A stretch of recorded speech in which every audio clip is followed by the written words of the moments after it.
আমি দাঁড়িয়ে দাঁড়িয়ে হাসতেছি, এমন সময় পেছন থেকে কেউ একজন টোকা দেয়। তাকিয়ে দেখি লিমা। কিরে, তোর বউ তো রেগে গেল? না, রাগিনি। পারভেজ ভাই, তুই আর আমার সাথে কথা বলিস না, পরে দেখবি তোরে চিবাইয়া খাইবো। শোন, তোকে একটা অভিনয় করতে হবে। কি অভিনয়? সব শিখিয়ে দিলাম। না ভাই, আমি পারবো না, তুই অন্য কাউকে বল। তোর বউ যে রাগী, পরে আমার মাথা ফাটাবে। প্লিজ না করিস না, তুই ছাড়া তো এত ক্লোজ কোনো ফ্রেন্ড নাই আমার। একটু পাম দিলাম। আচ্ছা, দেখি কি করা যায়। দেখি না, কাজটা তোকেই করতে হবে, আর তোর সাথে আরো কয়েকটা মেয়ে নিয়ে নে। আচ্ছা ঠিক আছে। এরপর আমরা আমাদের প্ল্যান অনুসারে কাজ করতে শুরু করলাম। লিমা আমার হাত ধরে মাহি রুমে আসলো। অবন্তীও সেখানে ছিল। আমাদের এই অবস্থায় দেখে অবন্তীর চোখ কপালে উঠে গেল। আমি আর লিমা কথা বলতেছি, লিমা তো হাসতে হাসতে বারবার আমার গায়ে পড়তেছে। এদিকে অবন্তী রেগে লাল হয়ে আছে। মনে মনে বললাম, জানু, তোমার মনে ভালোবাসা সৃষ্টি করতেছি। তারপর আমি, লিমা আর ওর কয়েকটা কাজিন মিলে আড্ডা দিচ্ছি আর হাসাহাসি করতেছি। এমন সময় দেখি অবন্তী দূর থেকে আমাকে ফলো করতেছে। রাতে খাওয়ার সময় আমি আর লিমা একসাথে বসেছি। অবন্তীর আমাদের টেবিলেই ছিল, আরো কয়েকজন মেয়ে ছিল। পারভেজ দোস্ত, তোর মনে আছে কলেজে থাকতে তুই আমাকে খাইয়ে দিতি, আমিও তোকে খাইয়ে দিতাম? মনে আছে? ওর কথা শুনে নিজেই আবুল হয়ে গেলাম। অভিনয় করতে বলেছি, কিন্তু এমন অভিনয় করবে আমি জীবনে কল্পনাও করিনি। মনে থাকবে না কেন? তুই কত আমার আঙ্গুলে কামড় দিছস, দিনগুলো কি এত সহজে বলতে পারি? মনে আছে আমার জন্মদিনে আমাকে খুব সুন্দর একটা গিফট দিয়েছিলি? তোর জন্মদিনের তারিখ কখন আমি ভুলি না। অবন্তী বারবার আমার দিকে তাকাচ্ছে, চোখের মধ্যে পানি টলমল করতেছে। আমাদের আরো কথাবার্তা দেখে সে টেবিল থেকে উঠে চলে গেল। তারপর সবাই খেয়ে উঠলাম। অন্য মেয়েগুলাও জানে আমাদের প্ল্যান সম্পর্কে। তারপর বাইরে চলে আসলাম। বিয়ে বাড়িতে চিল্লাচিল্লির জন্য কোনো কথাই ভালোভাবে শোনা যাচ্ছে না। পারভেজ, তোর বউ কিন্তু তোকে অনেক ভালোবাসে। কচু, তুই তাহলে কিছুই জানোস না। আচ্ছা, তোর কথা বল, বিয়ে করেছিস? করেছি, আবার করিওনি। মানে? বিয়ে ঠিক হয়ে আছে, কিন্তু উনি দেশের বাইরে। এমনিতে মোবাইলে সারাদিন কথা হয়। বিয়ের পর আমাকেও নিয়ে যাবে তো, তাই সবকিছু ঠিকঠাক করতে একটু সময় লাগছে। বাহ, তাহলে দেশের বাইরে চলে যাবি, দেখিস আমাদের আবার ভুলিস না। একটা মাইক দিব, ভুলবো কেন? আচ্ছা, তোর ভাই কোন দেশে থাকে রে? ভাইয়ার কথা বলার কারণে মনটা খারাপ হয়ে গেল। ভাইয়া এমন এক দেশে থাকে যে দেশে গেলে কেউ আর ফিরে আসে না। মানে? পুরো ঘটনা বললাম। সরি দোস্ত, আমি জানতাম না। It's okay. তারপর তুই তোর ভাবি মানে অবন্তীকে বিয়ে করে নিলি? ভালো করছিস, মেয়েটা যথেষ্ট ভালো। তো এখন কি করিস? তেমন কিছু না, চাকরি নাই, বেকার বেকার ঘুরতেছি। সত্যিটা বললাম না, কারণ যতই হোক একটু হলেও মান ইজ্জত আছে আমার। কি বলিস? তাহলে ফ্যামিলি কে দেখে, কিভাবে চলে? আল্লাহ চালাইতেছে কোনোভাবে। এই, আমাদের কোম্পানির জন্য কয়েকজন লোক দরকার, তুই চাকরি করবি?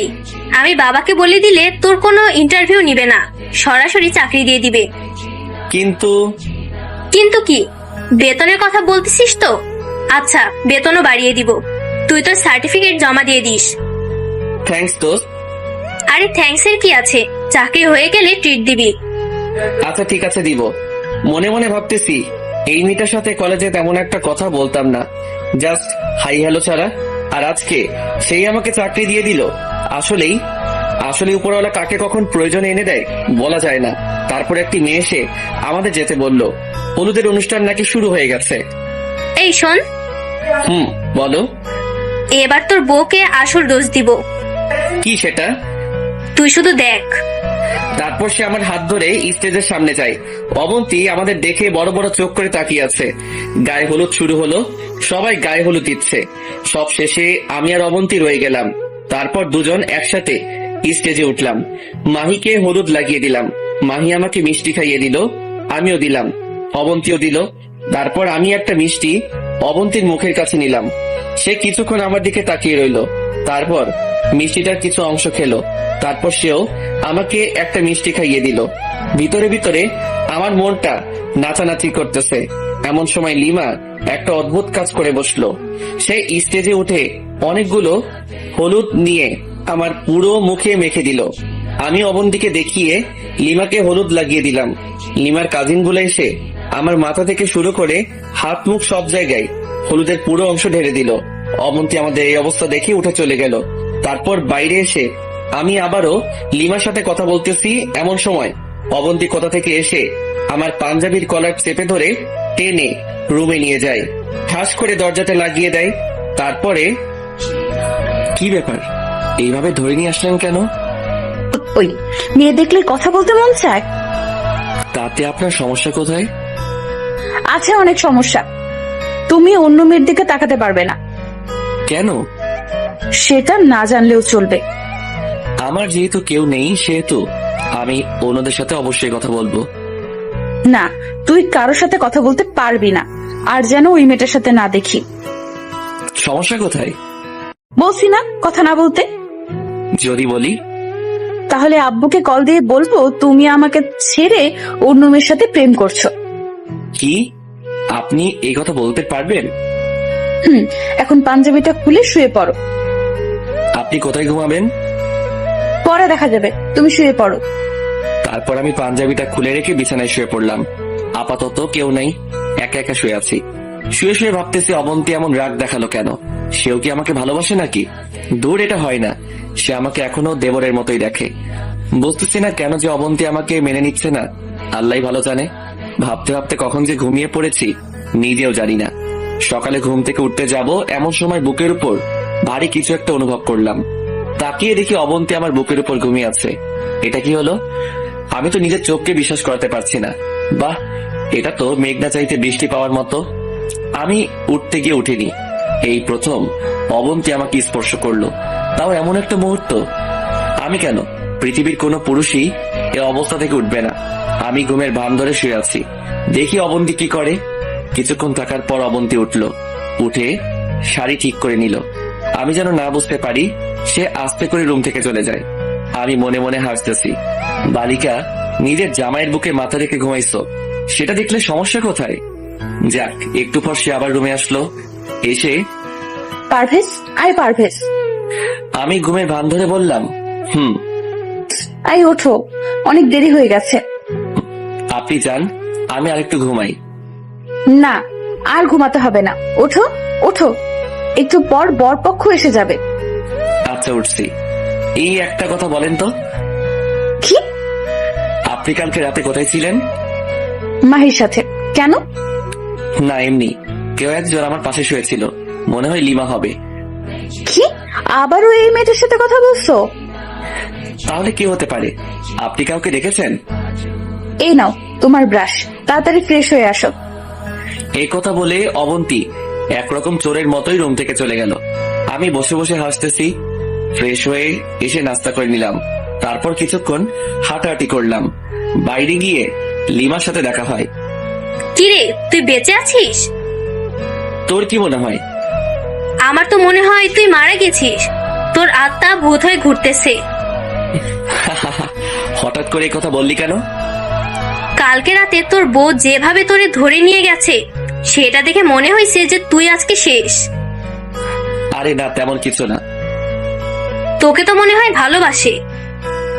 আরে না, অবন্তী নিজেও ঠিক মতো কথা বলে না, অন্য মেয়েদের সাথেও কথা বলতে দেয় না। একটা প্যারার মধ্যে আছি। বুঝছি। আচ্ছা, আর কয়েকটা ডোজ দিব তোর বউকে। আর দরকার নেই দোস্ত, যেগুলো দিছস সেগুলোতেই আমার 12টা বাজছে। আর দিলে কি করবে আল্লাহ জানে। সমস্যা নেই, হালকা করে একটা দিয়ে দিব। আচ্ছা দিস। একসময় অবন্তী কল দিল। আই পারভেজ, কই তুমি? আছি বাইরে। বাইরে কি? দরকারের সময় খুঁজে পাই না। কি বলুন? তাড়াতাড়ি রুমে আসো। কেন? ধুর, তুমি এত কথা বলো কেন? আসতে বলছি, আসো। আচ্ছা, আসতেছি। কলটা কেটে দিলাম। কিরে, কে কল দিল? তোর ভাবি রুমে যেতে বলছে। মনে হয় আমাকে তোর সাথে দেখেছে। যা, তোর খবর আছে। তুই দাঁড়া, আমি একটু আসছি। যা, বেঁচে থাকলে দেখা হবে। ওপারে ভালো থাকিস বন্ধু। হা হা হা। ফাজিল, থাক আমি আসছি। তারপর রুমে গেলাম। অবন্তী দেখে আমার চোখ কপালে উঠে গেল। শাড়ি একটাকে উল্টাপাল্টা করে পড়ে আছে। কি ব্যাপার, আপনার এই অবস্থা কেন? এই তুমি আসছো? কি হয়েছে? ধুর, একা একা শাড়ি পরা যায় নাকি? দরজাটা লাগিয়ে এদিকে আসো। দরজা কেন লাগাবো? তো কি দরজা খুলেই শাড়ি পরবো? যাও লাগিয়ে আসো।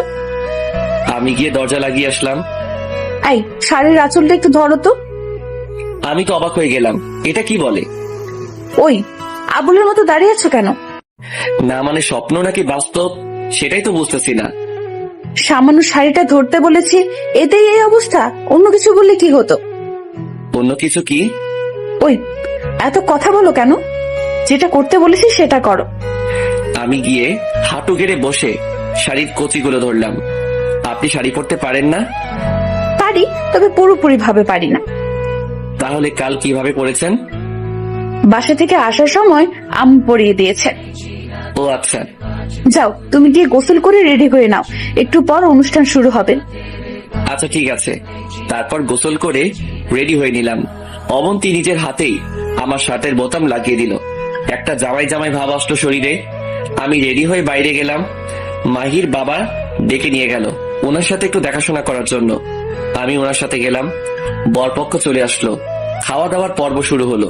কাজের মাঝখানে আমি নিজেও খেয়ে নিলাম। কিছুক্ষণ পর মাহিকে মানে পাত্রীকে আনা হলো। মাহির সাথে অবন্তী সহ আরো কতগুলো মেয়ে ছিল। অবন্তীকে দেখে আবারও ক্রাশ খেলাম। কালো একটা শাড়িতে একটু অন্যরকম লাগছে। আমি এক দৃষ্টিতে তাকিয়ে আছি। এমন সময় পেছন থেকে কেউ একজন টোকা দিল। তাকিয়ে দেখি লিমা। কিরে, নিজের বউকে কেউ এভাবে দেখে? আরে না, আমি বিয়ে দেখতেছিলাম। বুঝি বুঝি, ডাল মে কুচ কালা হ্যায়। আচ্ছা বাদ দে, তুই খেয়েছিস? তুই? ভেবেছিলাম আরো পরে খাবো, আম্মু জোর করে খাইয়ে দিছে। ভালো করছে। এই 15 তারিখ তো রেজাল্ট দিবে, জানিস? কিসের রেজাল্ট? আরে আমাদের অনার্স পরীক্ষার। ও আচ্ছা, তোর নাম্বারটা দে তো, তোদের অফিসে যাওয়ার আগে কল দিব। ওকে, এই নে। দোস্ত, তোরে ধন্যবাদ দিয়ে ছোট করব না। হইছে, চল তোর বউকে একটু রাগিয়ে দি। কেমনে? গেলেই দেখবি। তারপর লিমা আমার একটা হাত ধরে স্টেজে নিয়ে যায়। তারপর বর আর কনে এর মাঝে বসিয়ে ফটো তোলা শুরু করলো। অবন্তীকে বলল আমাদের ছবি তুলে দিতে। এটা দেখে অবন্তী রাগে লাল হয়ে গেছে। আমার দিকে বড় বড় চোখ করে তাকিয়ে আছে। আমিও একটু রাগানোর জন্যে লিমার সাথে ক্লোজ হয়ে বসে ছবি তুলতেছি। এভাবে দিনটা চলে গেল।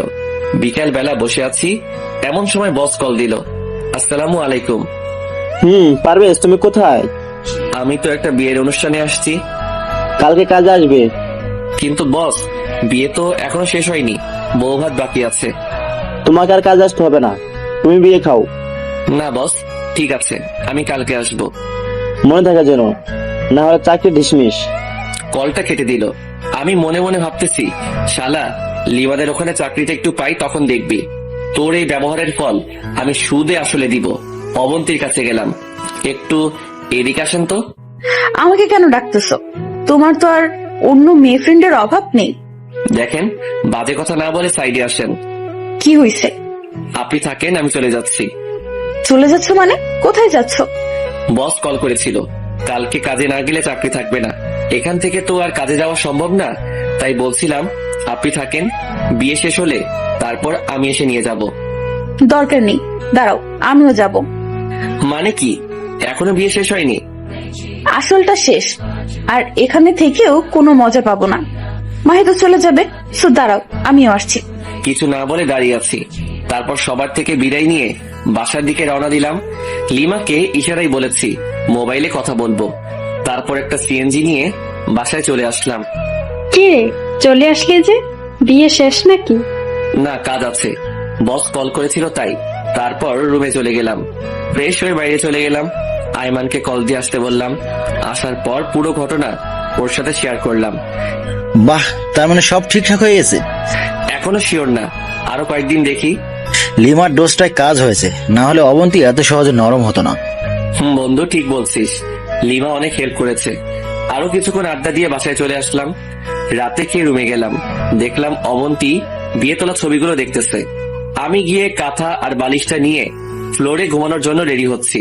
অবন্তীর দিকে বারবার তাকাচ্ছি, সে কিছু বলে কিনা, কিন্তু না, কিছু বললো না। আমিও শুয়ে গেলাম। শুয়ে শুয়ে ভাবতেছি অবন্তী তো কিছুই বললো না, তাহলে বিয়েতে কেন শুয়েছিল একসাথে? মনে হয় এটা অন্যদের দেখানোর জন্য, মান সম্মান রক্ষার্থে এমনটা করেছে হয়তো।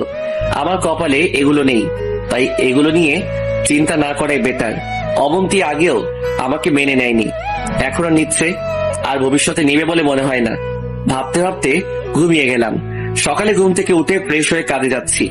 এমন সময় আব্বু সামনে দিয়ে ঘোরাঘুরি করতেছে, মনে হচ্ছে কিছু একটা বলবে। কিছু বলবে? তোর কাছে কিছু টাকা হবে? তোর মায়ের মেডিসিন শেষ।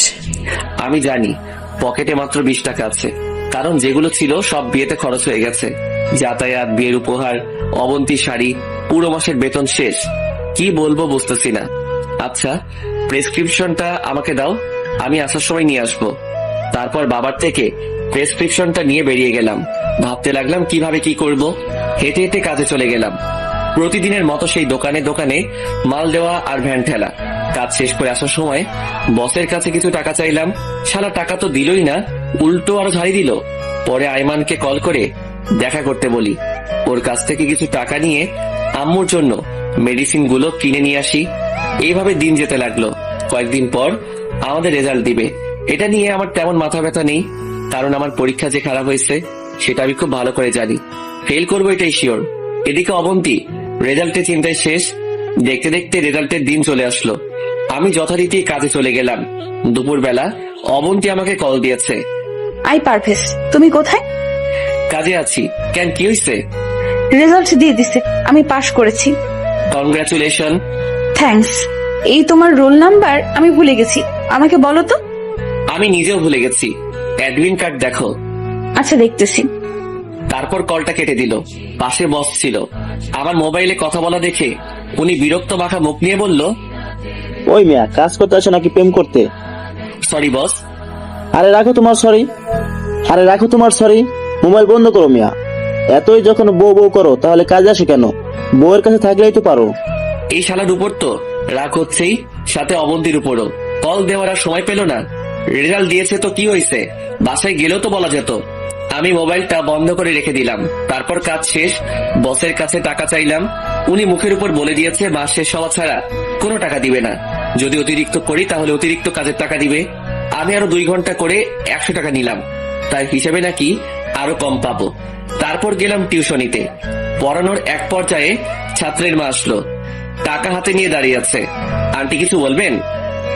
এই নাও তোমার এই মাসের বেতন। কিন্তু আন্টি, মাস তো এখনো শেষ হয়নি।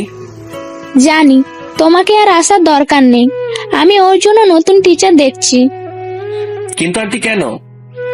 তুমি রাতে করে আসো, তার উপর দেখে মনে হয় ক্লান্ত। তোমার পড়াশোনা নাকি ওর কাছে ভালো লাগে না।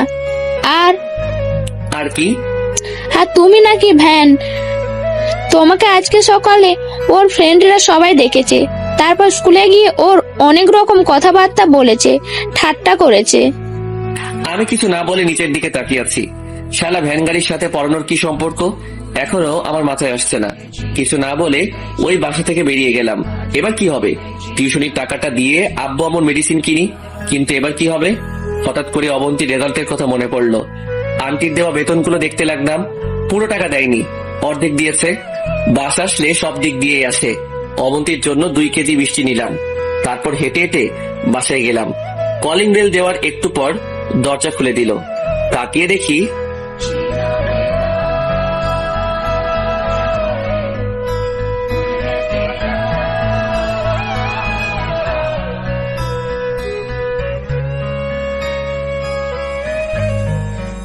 আমি কিছু না বলে নিচের দিকে তাকিয়ে আছি। শালা ভ্যান গাড়ির সাথে পড়ানোর কি সম্পর্ক এখনো আমার মাথায় আসছে না। কিছু না বলে ওই বাসা থেকে বেরিয়ে গেলাম। এবার কি হবে? টিউশনির টাকাটা দিয়ে আব্বু আমার মেডিসিন কিনি, কিন্তু এবার কি হবে? হঠাৎ করে অবন্তীর রেজাল্টের কথা মনে পড়লো। আন্টির দেওয়া বেতনগুলো দেখতে লাগলাম। পুরো টাকা দেয়নি, অর্ধেক দিয়েছে। বাস আসলে সব দিক দিয়ে আসে। অবন্তীর জন্য 2 কেজি মিষ্টি নিলাম। তারপর হেঁটে হেঁটে বাসায় গেলাম। কলিং বেল দেওয়ার একটু পর দরজা খুলে দিল। অবন্তী আমাকে দেখেই জড়িয়ে ধরে কান্না শুরু করে দিল। আমি তো পুরো টাসকি খেয়ে গেলাম। কিছু বলার ভাষাই খুঁজে পাচ্ছি না। একটু পর আম্মু রুম থেকে বের হয়ে দেখে অবন্তী আমাকে জড়িয়ে ধরে আছে। আম্মু হাসতে হাসতে আমার রুমে চলে যায়। আমি লজ্জায় লাল হয়ে গেলাম। তারপর অবন্তী আমাকে ছাড়িয়ে বলতে থাকে, পারভেজ, আমি পাশ করেছি। কংগ্রাচুলেশন, এই নিন, মিষ্টিগুলো নিয়ে যান। ওই, আমি পাশ করেছি সেজন্য আমি এত খুশি হইনি, খুশি হয়েছি এই জন্য তুমিও ভালো নাম্বারে পাশ করছো। কি? তুমিও পাশ করছো, শুধু পয়েন্ট একটু কম, এটা কোনো ব্যাপার না। আমি আর কোনো কথা না বলে অবন্তীকে কোলে নিয়ে নিলাম। আসলে খুশিতে নিজেকে আর স্থির রাখতে পারিনি। ওরে কোলের কারণে ও আমার দিকে অবাকভাবে তাকিয়ে রইল। সরি, আসলে এমন একটা খুশির খবর শুনে নিজেকে স্থির রাখতে পারিনি। ইটস ওকে, যাও রুমে গিয়ে ফ্রেশ হয়ে আসো। আমি রুমে চলে গেলাম।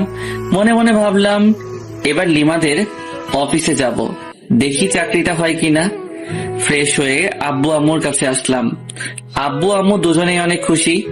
বসে বসে অনেকক্ষণ গল্প করলাম। তারপর খাওয়া দাওয়া করে রুমে চলে গেলাম। অবন্তী রুমে আসার আগে শুয়ে পড়লাম। একটু পর সে আসলো, আমার পাশে বসলো। কিছুক্ষণ মাথায় হাত বুলিয়ে খাটে চলে গেল। অবন্তী ঘুমিয়ে যাওয়ার পর আমি উঠলাম। উদ্দেশ্য হচ্ছে ভাইয়ার কাছে যাব। আজকে এমন একটা দিনে ভাইয়া থাকলে হয়তো তিনি আমাদের চাইতেও বেশি খুশি হতেন। আমি উঠে উজু করে ভাইয়ার কবরের দিকে রওনা দিলাম। কিছুক্ষণ পর আমি কবরের কাছে গেলাম। আমি জানি ভাইয়া আমাকে দেখে অনেক খুশি হবে। আমি কবরের মাথার পাশে গিয়ে বসলাম। ভাইয়া কেমন আছিস? এত রাতে তোরে ডিস্টার্ব করার জন্য সরি। জানি তুই অনেক বিরক্ত হবি, কিন্তু কি করব বল, কথাগুলো তোকে না বললে যে আমার ঘুম আসবে না। আজকে আমাদের রেজাল্ট দিয়েছে, যদিও রেজাল্ট নিয়ে আমার তেমন একটা মাথা ব্যথা নেই। আমি চিন্তায় ছিলাম অবন্তীকে নিয়ে। আলহামদুলিল্লাহ, সে পাশ করেছে, আমিও পাশ করেছি, কিন্তু সেটা হয়তো তোর মনের মতো হবে না। ভাইয়া, তোর স্বপ্নটা পূরণ করার জন্য সর্বোচ্চ চেষ্টা করেছি। তোর আর অবন্তীর ইচ্ছা ছিল অবন্তী যেন গ্রাজুয়েশন কমপ্লিট করে। আজকে সেই দিন যেটার জন্য তুই স্বপ্ন দেখতি। আজকে সবই ঠিক আছে, শুধু তুই নেই আমাদের পাশে। তোর স্বপ্নগুলো আমি নিজের জীবন দিয়ে হলেও পূরণ করব। জানিস ভাই, আমারও অনেক ইচ্ছা ছিল খুব ভালো একটা রেজাল্ট করার জন্য, কিন্তু কি করব বল, সেটা হয়তো আমার কপালে নাই।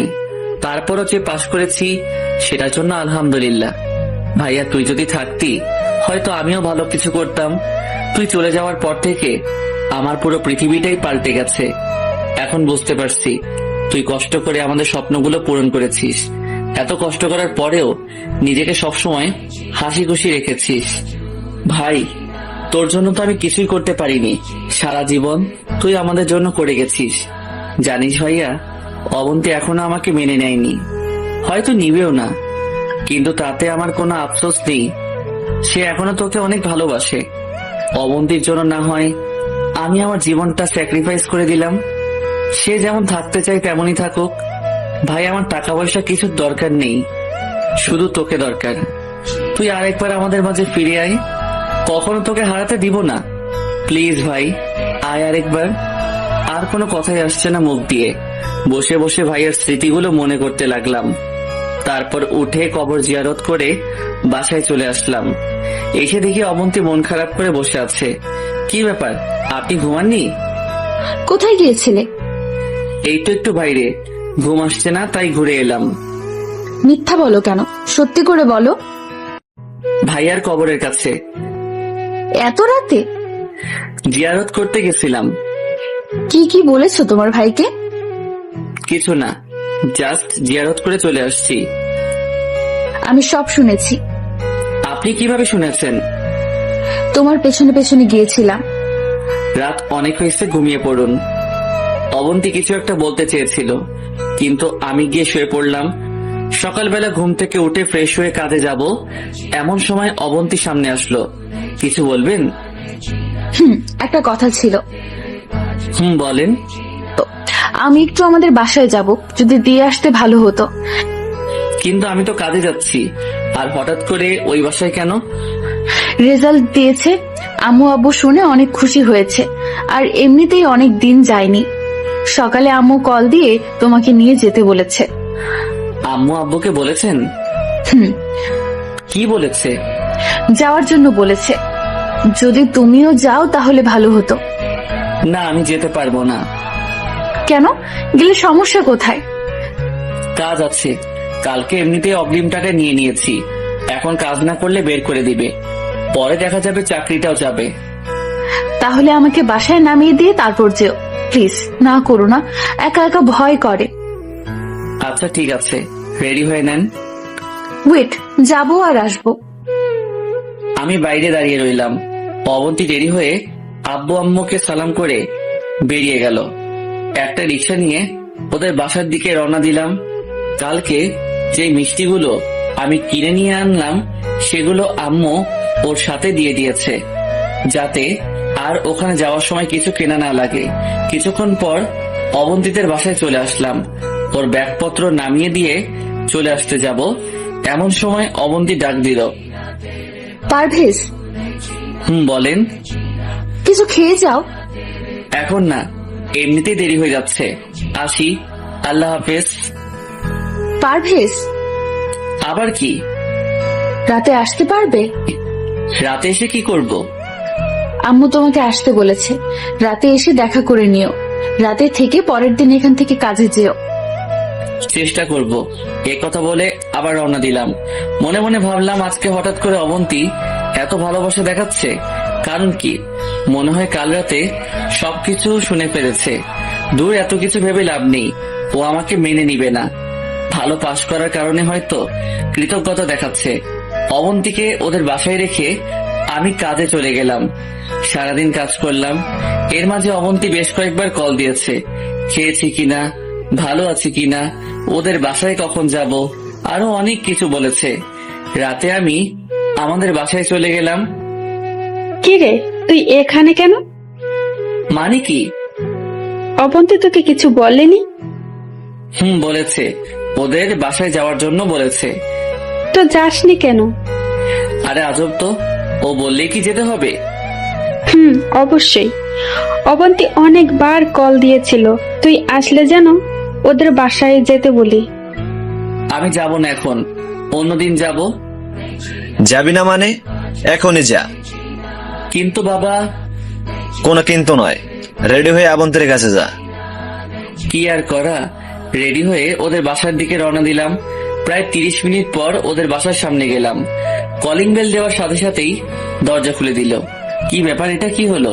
মাত্র কয়েক সেকেন্ডের মধ্যেই দরজা খুলে গেল। মনে হয় দরজার কাছে কেউ ছিল। তাকিয়ে দেখে অবন্তী আমাকে দেখে একটা হাসি দিয়ে বলল, এত দেরি হলো যে? রাস্তায় জ্যাম ছিল।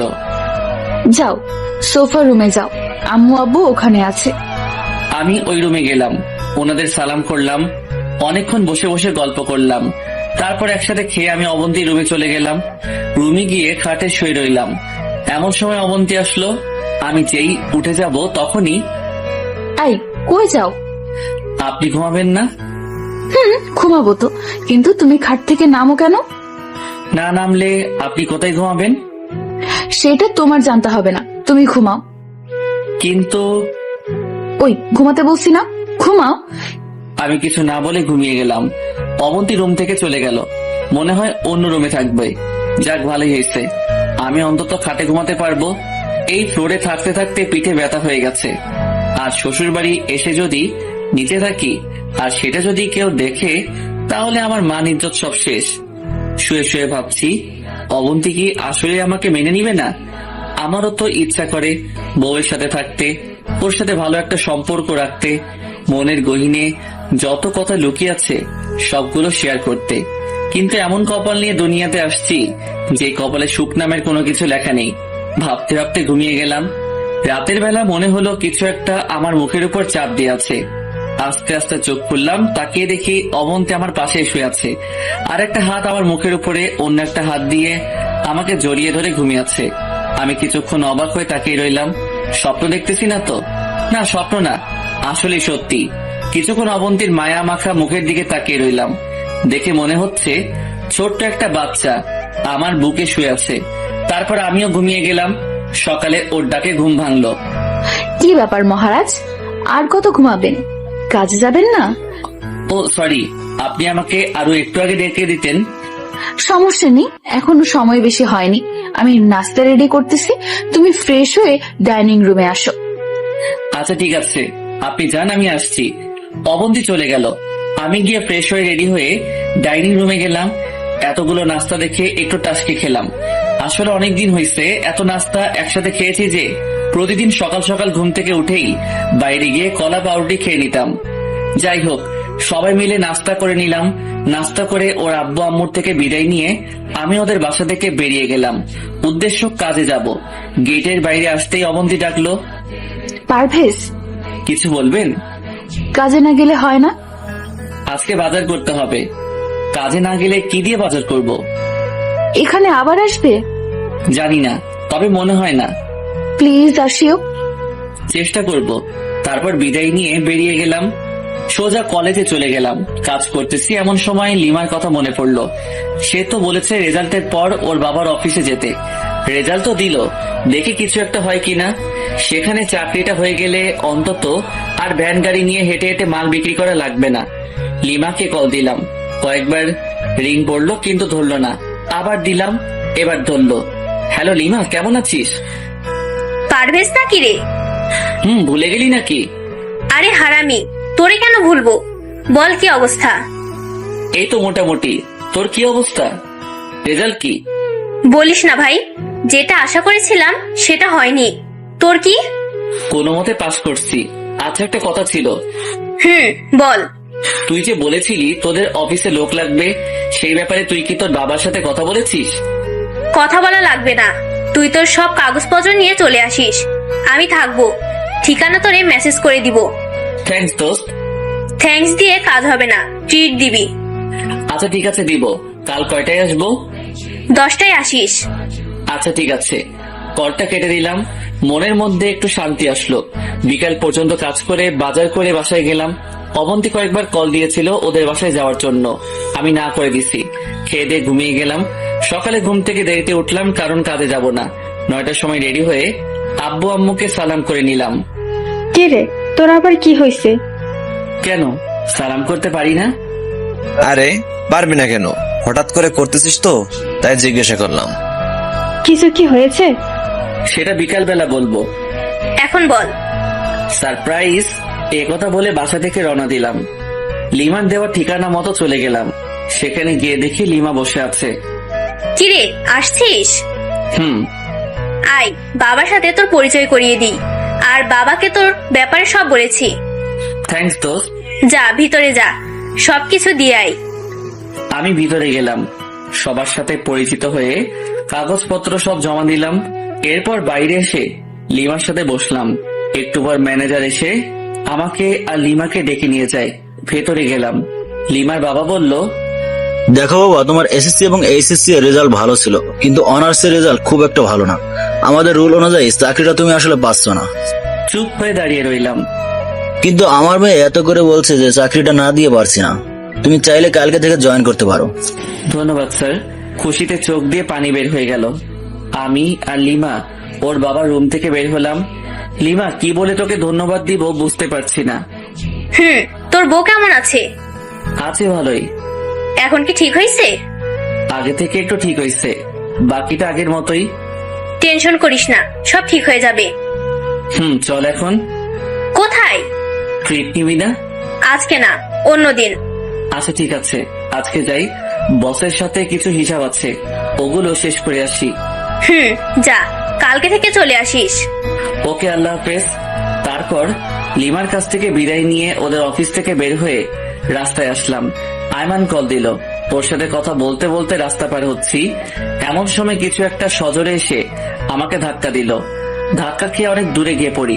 তারপর আর কিছুই মনে নেই। যখন জ্ঞান আসলো, নিজেকে হাসপাতালে আবিষ্কার করলাম। তাকে দেখে অবন্তী আমার পাশে বসে আছে। আমি ওর দিকে তাকালাম। আমার তাকানো দেখে অবন্তী আমাকে জড়িয়ে ধরে কান্না করতে শুরু করলো। কিছুক্ষণ পর ছেড়ে দিয়ে বলল, এখন কেমন লাগছে? ভালো। টেনশনের দরকার নাই, খুব বেশি কিছু হয়নি। ডাক্তার বলেছে 2-1 দিনের মধ্যেই বাসায় চলে যেতে পারবো। হুম। আমি তোমার আব্বু আম্মুকে কল দিয়ে আসতে বলেছি। বুঝলাম না, অবন্তী হঠাৎ করে আমার আব্বু আম্মু বলছে কেন? তারও তো আব্বু আম্মু। কিছু না বলে চুপ করে রইলাম। ওনারা আসছে, তুমি শুয়ে থাকো। আপনি কোথায় যাচ্ছেন? আমার একটু কাজ আছে। আমার এই অবস্থায় অবন্তী আমার পাশে থাকবে সেটা না করে বলতেছে তার নাকি কাজ আছে। বাবা মা আসা পর্যন্ত থাকুন। না, দেরি হয়ে যাবে, অন্য কোনো দিন দেখা যাব। অবন্তী কই? এই তো একটু আগে চলে গেছে। ওর নাকি খুব একটা জরুরি কাজ আছে। বাদ দাও, আবার চলে আসবে। আরো কিছুক্ষণ কথাবার্তা বললাম। সেদিন হাসপাতালে থেকে গেলাম, আব্বু আম্মুও থেকে গেল। পরের দিন হাসপাতালে থেকে বাসায় চলে গেলাম। কিন্তু এই 2 দিনে অবন্তী একবারও আসেনি এবং একটা কলও দেয়নি। আমিও আর নিজে থেকে দেইনি। 1 সপ্তাহ পর মোটামুটি সুস্থ। তাই চিন্তা করলাম নতুন অফিসে জয়েন করে ফেলি। বসে থাকা ঠিক হবে না। তাড়াতাড়ি রেডি হয়ে সকালবেলা বের হচ্ছি। আম্মু সামনে আসলো। কোথাও যাচ্ছিস? নতুন চাকরি পেয়েছি, বেতন আগের থেকে ভালো, কষ্টও কম। তাই চিন্তা করলাম আজ থেকে শুরু করে দেই। সে কি রে, তুই তো আমাদের একবারও বলিসনি। কখন পেলি? যেদিন অ্যাক্সিডেন্ট করেছিলাম সেদিন। আম্মু বাবাকে ডেকে বলল, বাবাও অনেক খুশি। দুজনের কাছ থেকে বিদায় নিয়ে বের হব, এমন সময় আবার দাঁড়িয়ে গেলাম। কিছু বলবি? অবন্তীকে কেউ কিছু বলবে না, বলার দরকার নেই। কেন রে, এমন একটা খুশির খবর মেয়েটাকে না দিয়ে পারি? না দেওয়ার দরকার নেই, সময় হলে জানবে। এখন নিজে থেকে কেউ কিছু বলবে না। আচ্ছা ঠিক আছে, বলবো না। আমি আর কিছু না বলে রওনা দিলাম। 30 মিনিট পর অফিসে গেলাম। ম্যানেজারকে সালাম দিলাম। উনি সবকিছু ঠিকঠাক করে দিল। আমাকে সবার সাথে পরিচয় করিয়ে দিয়ে আমার ডেস্ক দেখিয়ে দিল এবং কাজ বুঝিয়ে দিল। নতুন অফিস, নতুন কাজ, ভালোই লাগছে। কিন্তু বারবার অবন্তীর কথা মনে পড়তে লাগলো। আজকে এতদিন অবন্তী একবারও একটা কল দেয়নি। কারণ কি? অবন্তী কি নতুন কারোর সাথে? না, এটা হতে পারে না। বসে বসে ওর কথা ভাবতেছি, এমন সময় লিমা এসে একটা টোকা দিল। কি ব্যাপার স্যার, ম্যামের কথা খুব মনে পড়ছে বুঝি? আরে না, তুই কখন আসলি? আসছি তো অনেক আগে। এসে দেখলাম তুই বসে বসে কি নিয়ে চিন্তা করতেছিলি। না, তেমন কিছু না। নতুন অফিস কেমন লাগছে? ভালোই। কোনো প্রবলেম হলে ম্যানেজারকে বলিস। আচ্ছা ঠিক আছে। তুই থাক, আমি বাবার সাথে দেখা করে আসি। ওকে যা।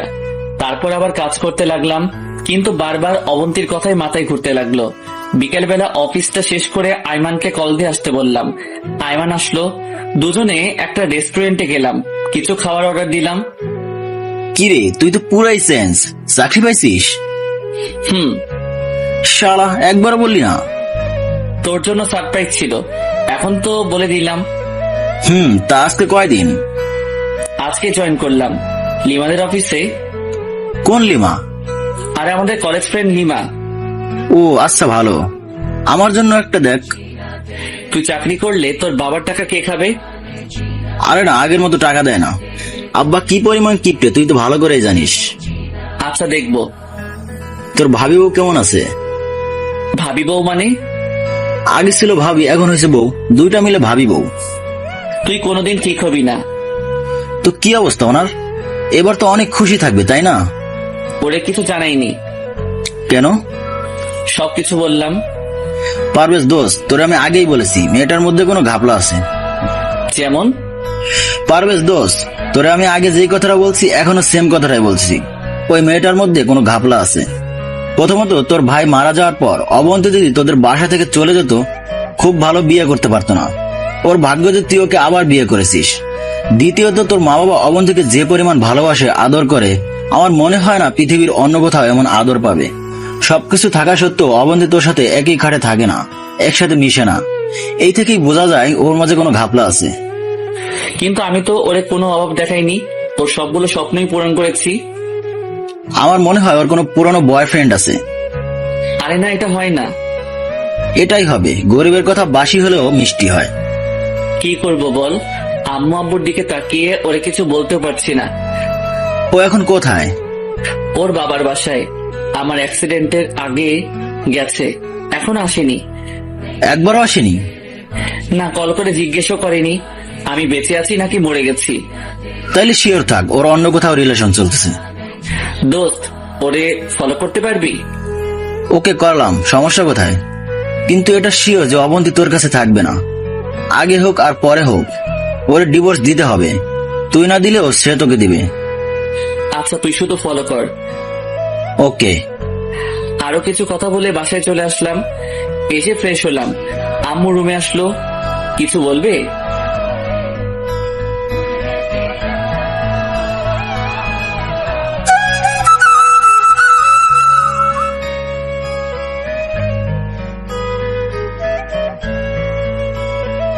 আরো কিছু কথা বলে বাসায় চলে আসলাম।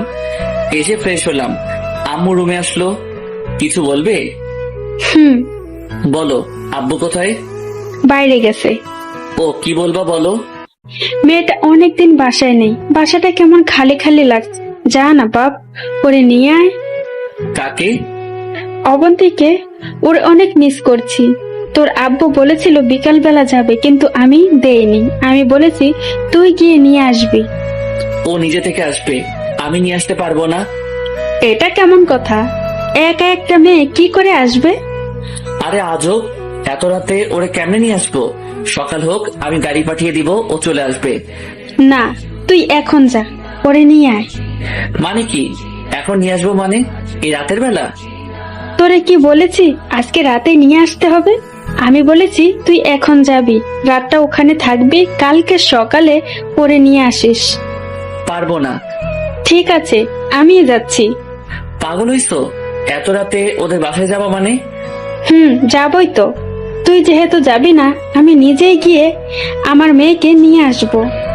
আচ্ছা ঠিক আছে, যাচ্ছি। কি আর করার, ইচ্ছা না থাকা সত্ত্বেও রেডি হয়ে অবন্তীদের বাসার দিকে রওনা দিলাম। 40 মিনিট পর ওই বাসায় গেলাম। ঘড়ির দিকে তাকিয়ে দেখি 9টা বাজে। কলিং বেল দিলাম। কিছুক্ষণ পর অবন্তীর মা এসে দরজা খুলে দেয়। আমি সালাম দিলাম, ভিতরে গেলাম। উনি বলল অবন্তী রুমে আছে। আমি অবন্তীর রুমে গেলাম। গিয়ে দেখি অবন্তী কার সাথে হেসে হেসে মোবাইলে কথা বলতেছে। আমাকে দেখে একরকম চোরের মতো হয়ে গেল। তো তুমি এখানে? কোনো প্রবলেম? প্রবলেম নেই, কিন্তু আসতে তো পারমিশন লাগে। সরি। কেন আসছো? অবাক হয়ে ওর দিকে তাকিয়ে রইলাম। আম্মু আব্বু আপনাকে অনেক মিস করতেছে। এখানে আসলেন যে তো অনেকদিন হয়েছে, এবার বাসায় চলেন। দেখো, আমারও তো ইচ্ছা আছে। এখন বলেন। দেখো, আমারও তো ইচ্ছা আছে। আমি চাই নিজের পায়ে দাঁড়াতে। মানে? মানে আমি মাস্টার্স করব, তারপর ভালো একটা জব করব। আপনাকে আগেও বলেছি, এখনো বলছি, আপনি চাকরি করেন। তোমার চাওয়া না চাওয়ায় আমার কিচ্ছু যায় আসে না। আপনি এগুলো কি বলতেছেন? তুমি আমার জন্য অনেক করছো। তোমার ফ্যামিলিতে থাকা মানে তোমার করুণায় থাকা, কিন্তু আমি কারো করুণা নিয়ে থাকতে চাই না। করুণা করছি মানে? স্বামী হিসেবে এগুলো আমার দায়িত্ব। কিন্তু আমি তোমাকে কখনো স্বামী হিসেবে মানতে পারবো না। আপনি এতদিন পর এগুলো কি বলতেছেন? আমারও তো একটা ভবিষ্যৎ আছে। আপনি কি বলতে চাইছেন ক্লিয়ার করে বলেন। দেখো পারভেজ, আমি তোমার সাথে এইভাবে থাকতে পারবো না। যায় না মানে? মানে তোমার এই টানাটানের সংসারে আমি থাকতে পারবো না। যে টাকা বেতন পাও তা দিয়ে কিছুই হবে না। টাকায় কি সব? টাকাটাই সব। কয়টা ইচ্ছা পূরণ করেছো আমার? কয় টাকা হাত খরচ দাও আমাকে? কয়বার শপিং এ নিয়ে গেছো আমাকে? বিয়ের পর থেকেই তো এইভাবে রাখছো। লজ্জা করে না নিজেকে আবার স্বামী বলে দাবি করতে? আমি এত কিছু বুঝি না। আমি সর্বোচ্চ চেষ্টা করেছি, আর কি করব। তার মানে আপনি যাবেন না, এই তো? আমি আর কোনো কথাই বললাম না। অবন্তীদের বাসা থেকে বেরিয়ে গেলাম। কাউকে কিছু বললাম না। এত রাতে বাসায় যাওয়া ঠিক হবে না। আব্বু আম্মুকে যদি জানাই তাহলে ওনারা অনেক কষ্ট পাবে। আর কিছুদিন দেখি, পরে না হয় সময় করে সব ওনাদেরকে জানিয়ে দেব। আইমানকে কল দিলাম। আজ রাতটা ওর সাথে থাকতে হবে, কারণ এত রাতে বাসায় যাওয়া ঠিক হবে না। আইমান বলল ওদের বাসায় যাওয়ার জন্য। যেতে যেতে ভাবতে লাগলাম, অবন্তীর জন্য আমি এত কিছু করলাম, অথচ সে এক মুহূর্তে সব ভুলে গেল। তাহলে 2 রাতে যে আমার সাথে ঘুমাইছে, ওটা কেন করলো? আমি আব্বু আম্মুকে কি বলবো? ওনারা তো অবন্তীকে না পেলে মারাই যাবে। অবন্তী এত বড় বিশ্বাসঘাতকতা করবে আমি তো কোনোদিন কল্পনাও করিনি। ভাবতে ভাবতে আইমানদের বাসায় চলে গেলাম। কলিং বেল দিলাম। কিছুক্ষণ পর আইমান বেরিয়ে আসলো। পারভেজ, আসছিস? আয় ভিতরে আয়। আমি ভিতরে গেলাম। ওর আম্মুকে দেখে সালাম দিলাম। আরে পারভেজ যে, কতদিন পর আসছো, কেমন আছো বাবা? জি আন্টি, আমি ভালো আছি। আপনি কেমন আছেন? আছি বাবা, বয়স হয়ে গেলে যা হয় আর কি। পারভেজ, তোমার আব্বু আম্মু কেমন আছে? জি আন্টি, সবাই ভালো। আরো কিছু কথা বলে আইমানের রুমে চলে গেলাম। রুমে গিয়ে ফ্রেশ হয়ে মাত্র বসলাম, আন্টি এসে ডেকে নিয়ে গেল খাওয়ার জন্য। খাওয়া দাওয়া শেষে আবার আইমানের রুমে গেলাম। খাটে আমি আর আইমান পাশাপাশি শুয়ে আছি। এমন সময় আইমান বলল, পারভেজ, এই পারভেজ, বলো। কি হয়েছে এবার বল। অবন্তীর কথাগুলো বললাম। তোরে আমি আগেই বলছি এই মেয়েটার মধ্যে কোনো ঘাপলা আছে। দোস্ত, আমার মাথায় কিছু আসছে না। অবন্তী আমার সাথে এমন করবে আমি ভাবতেই পারিনি। দেখ পারভেজ, তোরে আমি আগেও বলছি, এখনো বলছি, ওই মেয়েটার সাথে তোর হবে না। তুই ওরে ডিভোর্স দিয়ে দে। দূর, তোর কাছে এই কথা ছাড়া অন্য কোনো কথা নেই? সারাদিন শুধু ডিভোর্স ডিভোর্স করস। ওরে ডিভোর্স দিলে আব্বু আম্মুকে কি বলে বোঝাবো? আমি নিজে কিভাবে থাকবো? দেখ পারভেজ, আবেগ দিয়ে তো আর জীবন চলে না। আবেগ আর বাস্তবতা এক নয়। আবেগ দিয়ে জীবন চলবে যদি চালাতে পারিস। কিন্তু ও তো তোকে এখনো মেনেই নিচ্ছে না। ফ্লোরে ঘুমাতে হয় তোকে। দেখ, ফ্লোরে ঘুমালে সমস্যা নাই। আমি চাই অবন্তী আমার সাথেই থাকুক, আব্বু আম্মুর মেয়ে হয়ে থাকুক। কিন্তু পারভেজ, অবন্তী তো তোর ভালোই বাসে না। ও না বাসুক, আমি তো অবন্তীকে ভালোবাসি।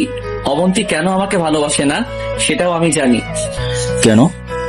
কারণ অবন্তী ভাইয়াকে কি পরিমাণ ভালোবাসতো তোরে বলে বোঝাতে পারবো না। ভাইয়ার সাথে বিয়ের পরে অবন্তী আমাকে ভাইয়ের মতোই দেখেছে। সো হুট করে আমাকে বিয়ে করে তো আর স্বামীর মর্যাদা দিয়ে দিতে পারবে না।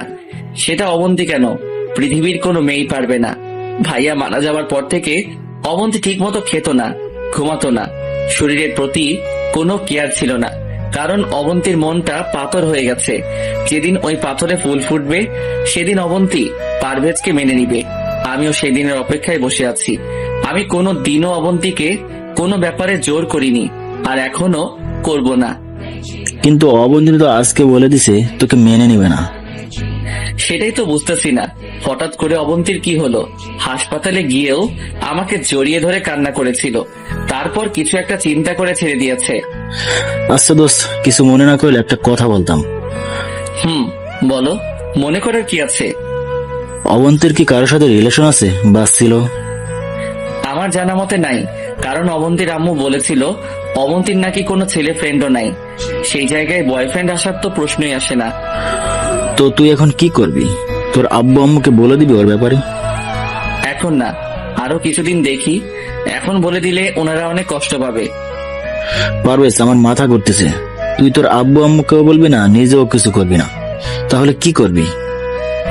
আমার মনে হয় এখানে বিশাল একটা রহস্য আছে যেটা আমি জানি না। তো কি করবি এখন? দোস্ত, তোকে একটু কষ্ট করতে হবে। কি? দেখ, আমি তো অফিসে চলে যাব, সারাদিন ওখানে থাকতে হবে। তুই তো ফ্রি আছিস। তুই যদি অবন্তীকে ফলো করতি, ও কি করে কার সাথে যায়, তোর বাইক আছে, সমস্যা হবে না। প্রয়োজনে আমি তোরে তেলের টাকা দিয়ে দিব। এই হারামি, তুই পাগল হয়েছিস? তোর কাছ থেকে আমি টাকা নিব? তুই আমার বেস্ট ফ্রেন্ড, তোর জন্য আমি সব করতে রাজি আছি। থ্যাঙ্কস দোস্ত। তাহলে কালকে থেকে ওরে ফলো করা শুরু কর। আমি তোরে অবন্তীদের বাসা দেখিয়ে দিব। আচ্ছা ঠিক আছে, এখন ঘুমা। তারপর এক পাশ হয়ে শুয়ে গেলাম। ঘুম আসছে না, বারবার অবন্তীর কথাই মনে পড়তে লাগলো। ভাবতে ভাবতে ঘুমিয়ে গেলাম। সকালে ঘুম থেকে উঠে নাস্তা করে আইমান আর আমি বাইক নিয়ে বের হলাম। আইমানকে অবন্তীদের বাসা দেখিয়ে আমি অফিসে চলে গেলাম। কাজ করতে লাগলাম আর আইমানকে বারবার কল দিয়ে জিজ্ঞেস করতে লাগলাম, কিন্তু কোনো খবরাখবর নাই। অফিস শেষ করে বাসায় গেলাম। আব্বু আম্মু আমার উপর ফায়ার হয়ে আছে। কিরে, তুই একা কেন? আর আমার মেয়ে কোথায়? আসেনি। আসেনি? তুই কালকে ওর সাথে ঝগড়া করে চলে আসছিস কেন? কি? তোমাদের এসব কথা কে বলেছে? তুই কি ভাবছিস অবন্তীর সাথে আমাদের কথা হয় না? অবন্তী আমাদের বলেছে। কি বলবো বুঝতেছি না। কালকে কোথায় ছিলি? আইমানদের বাসায়। অবন্তী তোরে কি বলেছে? আরো কিছুদিন ওখানে থাকবে। যা গিয়ে ফ্রেশ হয়ে আয়। মিথ্যা বললাম। যা বাবা, বেঁচে গেলাম। মনে হচ্ছে আমাকে রিমান্ডে দিয়েছে। শালা অবন্তী আব্বু আম্মুকে কি বুঝিয়েছে কে জানে। আমার সাথে একরকম করলো আর আব্বু আম্মুর সাথে অন্যরকম। বুঝলাম না। যাই হোক, খেয়ে দিয়ে ঘুমিয়ে গেলাম। পরের দিন ঘুম থেকে উঠে রেডি হয়ে অফিসে চলে গেলাম। এভাবে 2 দিন গেল। অবন্তীর সাথে আমার কোনো যোগাযোগ হয়নি, সেও আমাকে কোনো কল বা মেসেজ দেয়নি।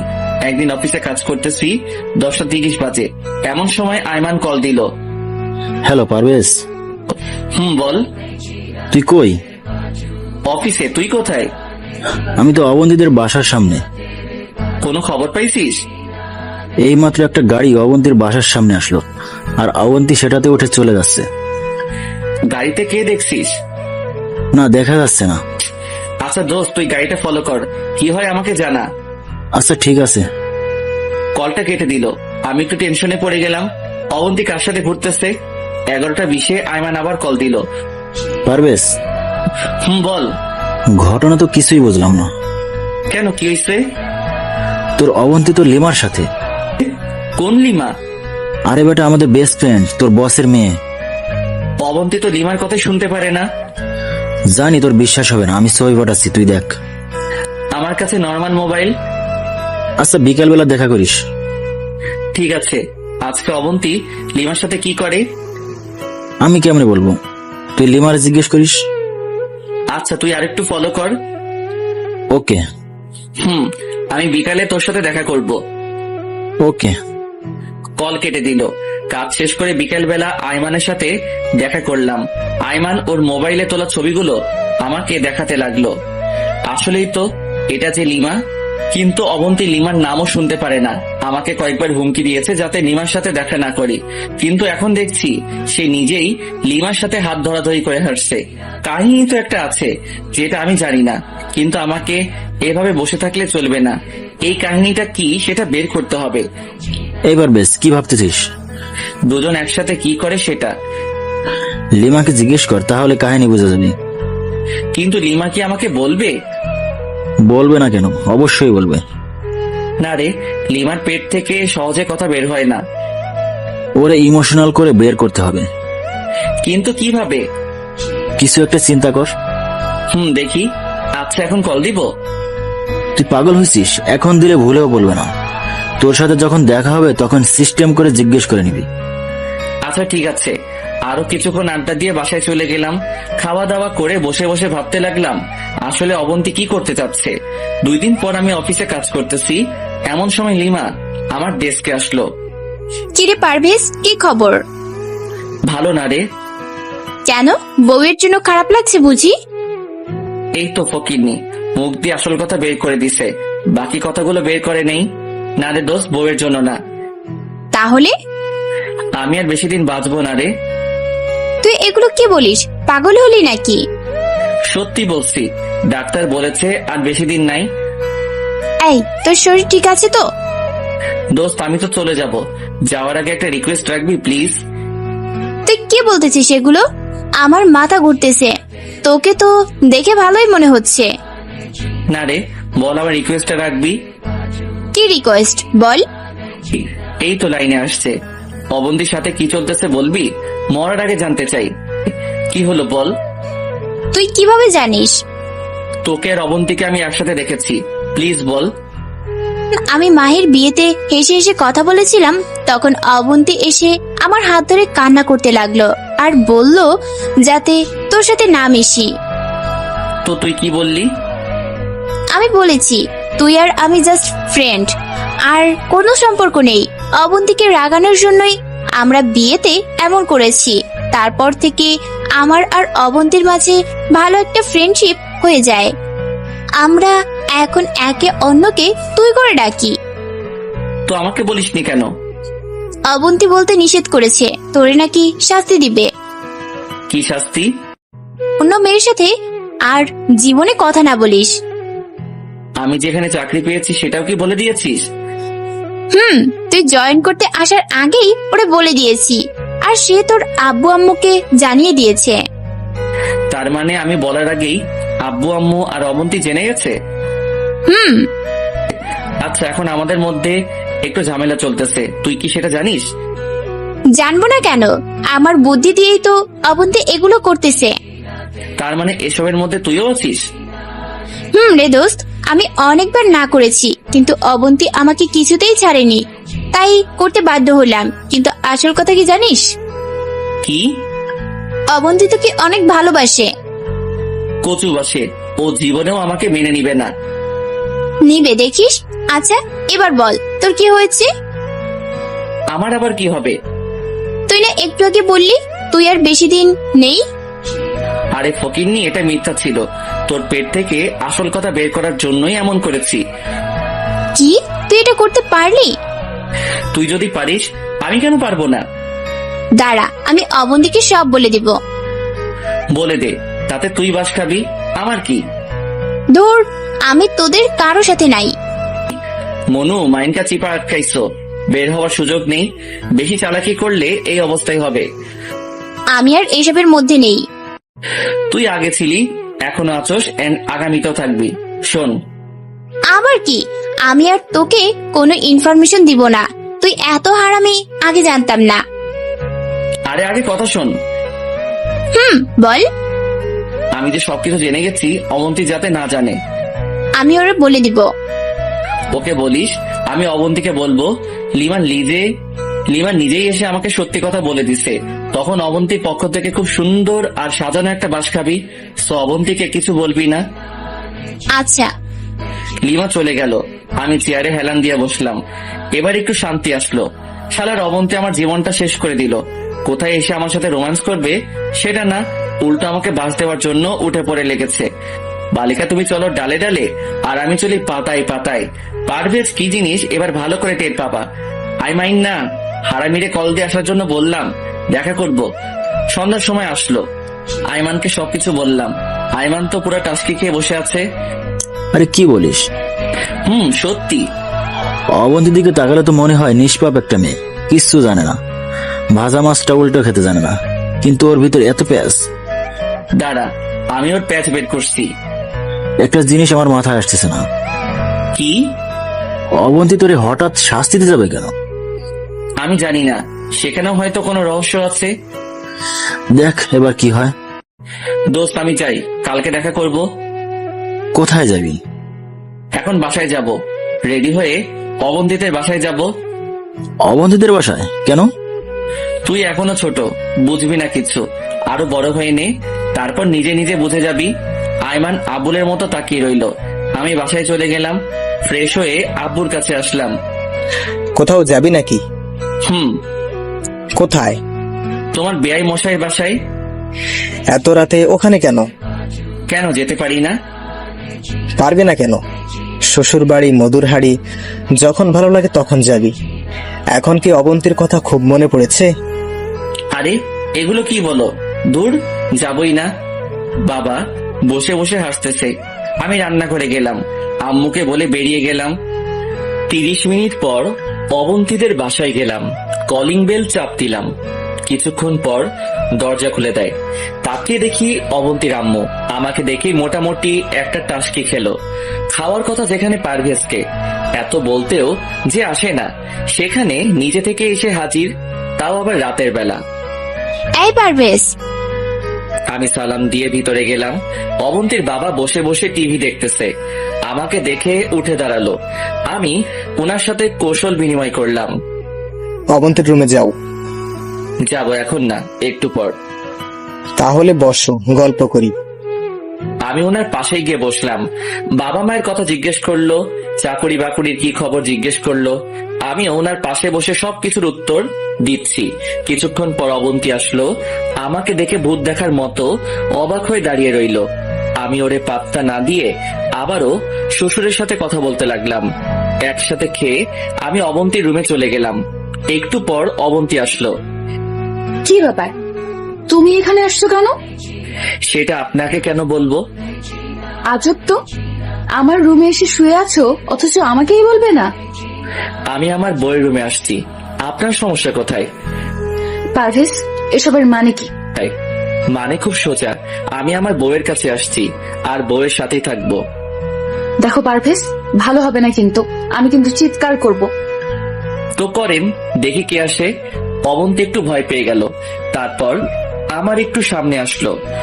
পারভেজ, তুমি সত্যি করে বলো তো কেন আসছো? কেউ একজনকে অনেক ভালোবেসে ফেলেছি, ওরে ছাড়া থাকতে পারছি না, তাই চলে আসলাম। অবন্তী কিছুক্ষণ আমার দিকে অবাক হয়ে তাকিয়ে রইল, তারপর আমার পাশে এসে বসলো। কাকে ভালোবাসো? যে এখন আমার পাশে বসে আছে। অবন্তীর চোখে পানি টলমল করতেছে। আমি ওর একটা হাত ধরে বললাম, আমি কি এতই বাজে, এতই খারাপ যে আপনি আমাকে মেনে নিতে পারছেন না?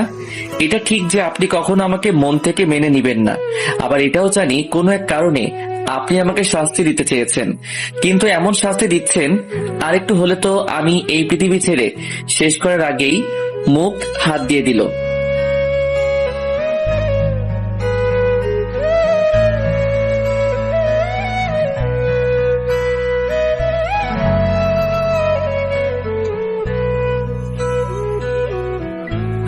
যে এখন আমার পাশে বসে আছে। অবন্তীর চোখে পানি টলমল করতেছে। আমি ওর একটা হাত ধরে বললাম, আমি কি এতই বাজে, এতই খারাপ যে আপনি আমাকে মেনে নিতে পারছেন না? এটা ঠিক যে আপনি কখনো আমাকে মন থেকে মেনে নিবেন না, আবার এটাও জানি কোনো এক কারণে আপনি আমাকে শাস্তি দিতে চেয়েছেন, কিন্তু এমন শাস্তি দিচ্ছেন আরেকটু হলে তো আমি এই পৃথিবী ছেড়ে শেষ করার আগেই মুখ হাত দিয়ে দিল। না প্লিজ, এগুলো ভুলেও মুখে আনবে না। একজনকে হারিয়ে ফেলেছি, আর কাউকে হারাতে চাই না। এই সবকিছুর জন্য আমি অনেক অনেক সরি। তো কেন এমন করলেন আমার সাথে? আমার দোষটা কি ছিল? তুমি যখন মাহির বিয়েতে লিমার সাথে হেসে হেসে কথা বলতেছিলে, সেটা দেখে আমার ভেতর একটা মোচড় দেয়। মনে হলো আমি খুব দামি একটা জিনিস হারিয়ে ফেলতেছি। তোমার আড়ালে আমি লিমাকে সব বলি, তখন উনি হাসি মুখে সব বলে দেয় যে এটা তোমার আর ওর প্ল্যান ছিল। তবু আমার মনে একটা ভয় ছিল যে তোমাকে যদি কেউ নিয়ে যায় বা তুমি যদি অন্য কারো হয়ে যাও। সেজন্য সেদিন রাতে তোমাকে জড়িয়ে ধরে ঘুমিয়েছিলাম।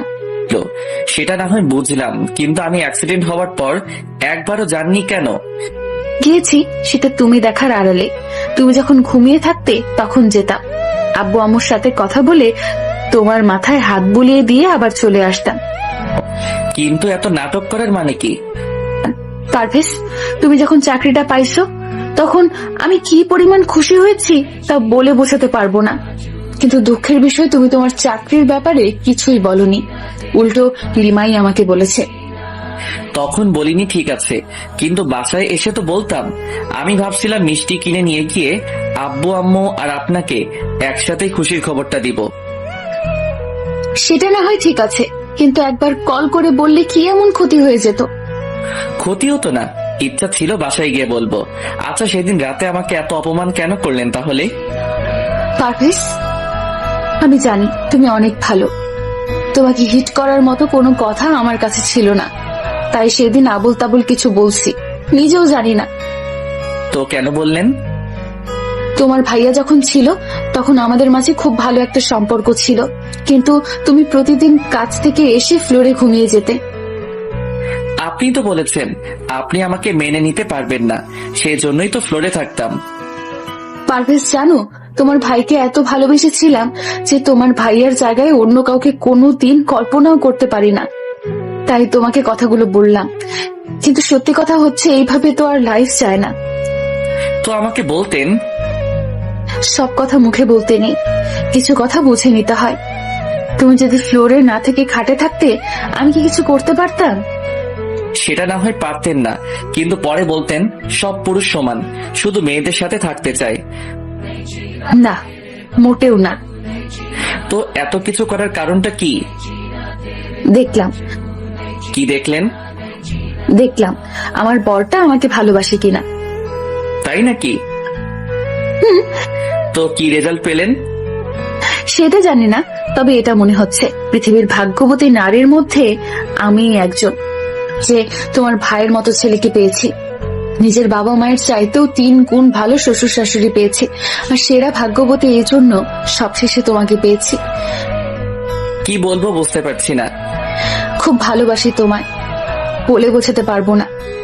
কিন্তু আপনি যে বললেন অন্য কোনো মেয়েকে বিয়ে করতে, আমি তো আইমানকে বলে দিছি অন্য মেয়ে খুঁজতে। ওই কি বললে তুমি? খুন করে ফেলবো।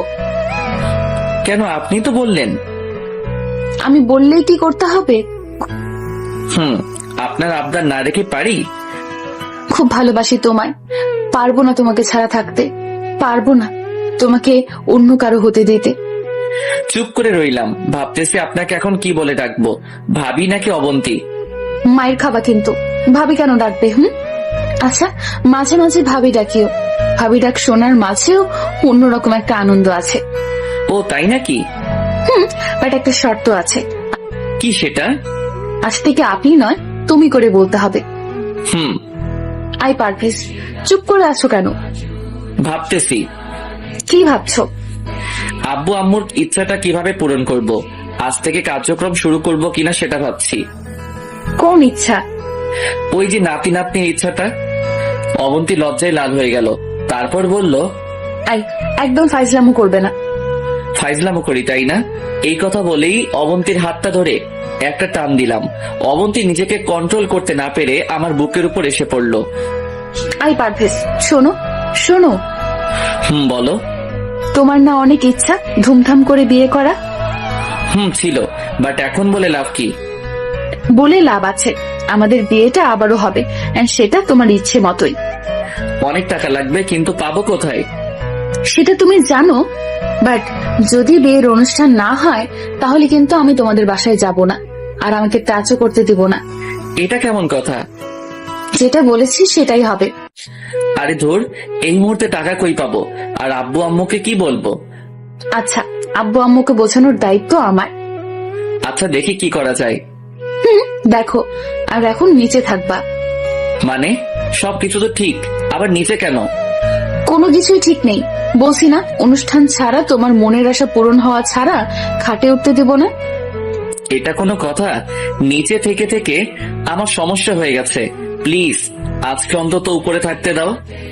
ওকে, দিব, বাট একটা শর্ত আছে। আবার কি শর্ত? আমাকে টাচ করতে পারবে না, দুজনের মাঝখানে কোলবালিশ থাকবে। আচ্ছা বাবা, ঠিক আছে, তারপরও উপরে থাকি। ওকে, এই পাশে গিয়ে শুয়ে পড়ো। আপনি ঘুমাবেন না? বলছি না তুমি করে বলতে। ও সরি। তুমি ঘুমাও, আমি পরে ঘুমাবো। কি আর করা, মাঝখানে একটা কোলবালিশ দিয়ে ঘুমিয়ে গেলাম। আমি আবার সবসময় কোলবালিশ জড়িয়ে ধরে ঘুমাই। রাতের বেলা মনে হচ্ছে কোলবালিশ নাড়াচাড়া করছে, কিন্তু কোলবালিশ এত নরম কিভাবে হয়? আস্তে করে তাকিয়ে দেখি কোলবালিশ নিচে পড়ে আছে, আর অবন্তী আমাকে জড়িয়ে ধরে ঘুমিয়ে আছে। এই জন্যই তো বলি কোলবালিশ এত নরম কেন। এটা যে আসল কোলবালিশ। যাই হোক, আমিও কোলবালিশ জড়িয়ে ধরে ঘুমিয়ে গেলাম। সকালে ঘুম থেকে উঠলাম কারো মিষ্টি হাসি দেখে। বাহ, ভেজা চুল দেখে আবারও ক্রাশ খেলাম। উঠে ফ্রেশ হয়ে নিলাম, তারপর নাস্তা করে আবার রুমে এসে অফিসের জন্য রেডি হয়ে নিলাম। অবন্তী রুমে আসলো। এই, তুমি কি এখন চলে যাবে? হুম। আচ্ছা, সাবধানে যেও, আর যাওয়ার পর আমাকে একটা কল দিও। ওকে? ওকে। ওইটা কি দেখেন তো? কোনটা? এই কথা বলে আমি যেদিকে ইশারা করেছি অবন্তী সেদিকে তাকালো, আর আমি এই সুযোগে ওর গালে একটা ভালোবাসার স্পর্শ রেখে দিলাম। অবন্তী লজ্জায় লাল হয়ে গেল। এটা কি করলে? কোনটা?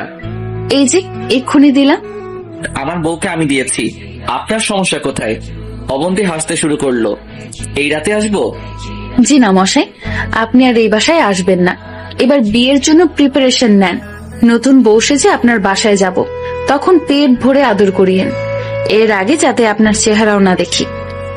আমাকে ছাড়া থাকতে পারবে? না পারার কি আছে? আই, তুমি বকবক না করে অফিসে যাও, দেরি হয়ে যাচ্ছে। আর হ্যাঁ, আমি আব্বু আম্মুকে আবার বলে দিব। ওকে। অবন্তীর কাছ থেকে বিদায় নিয়ে বেরিয়ে গেলাম।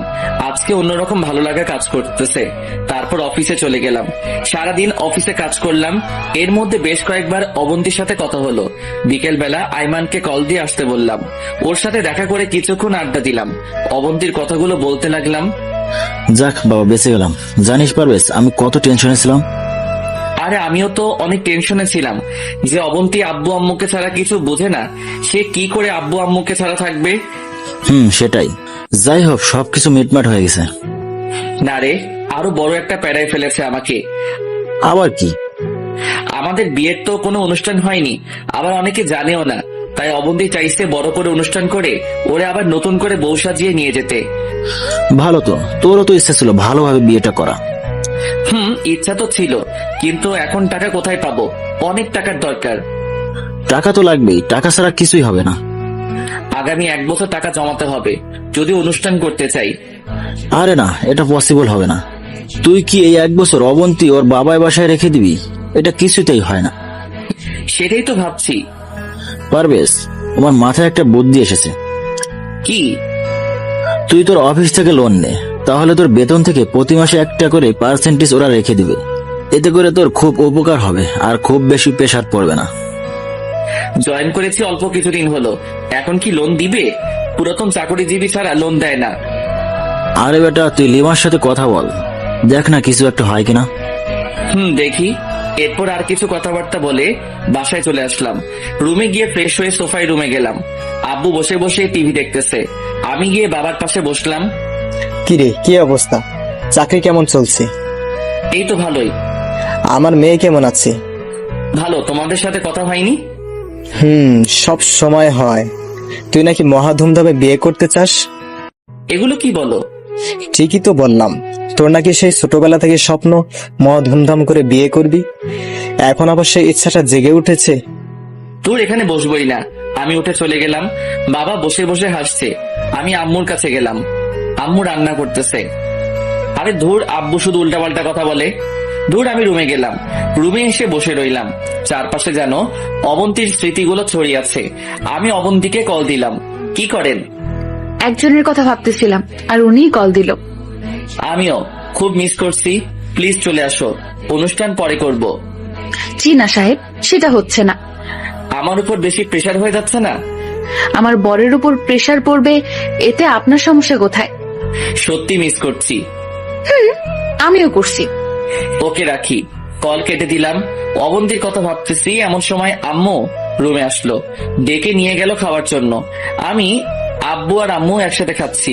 এমন সময় আব্বু বলল, জানিস পারবেশ, আমি ওনার দিকে তাকালাম।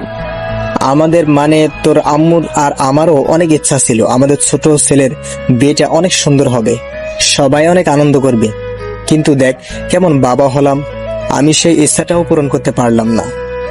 আব্বু এগুলো কি বলো?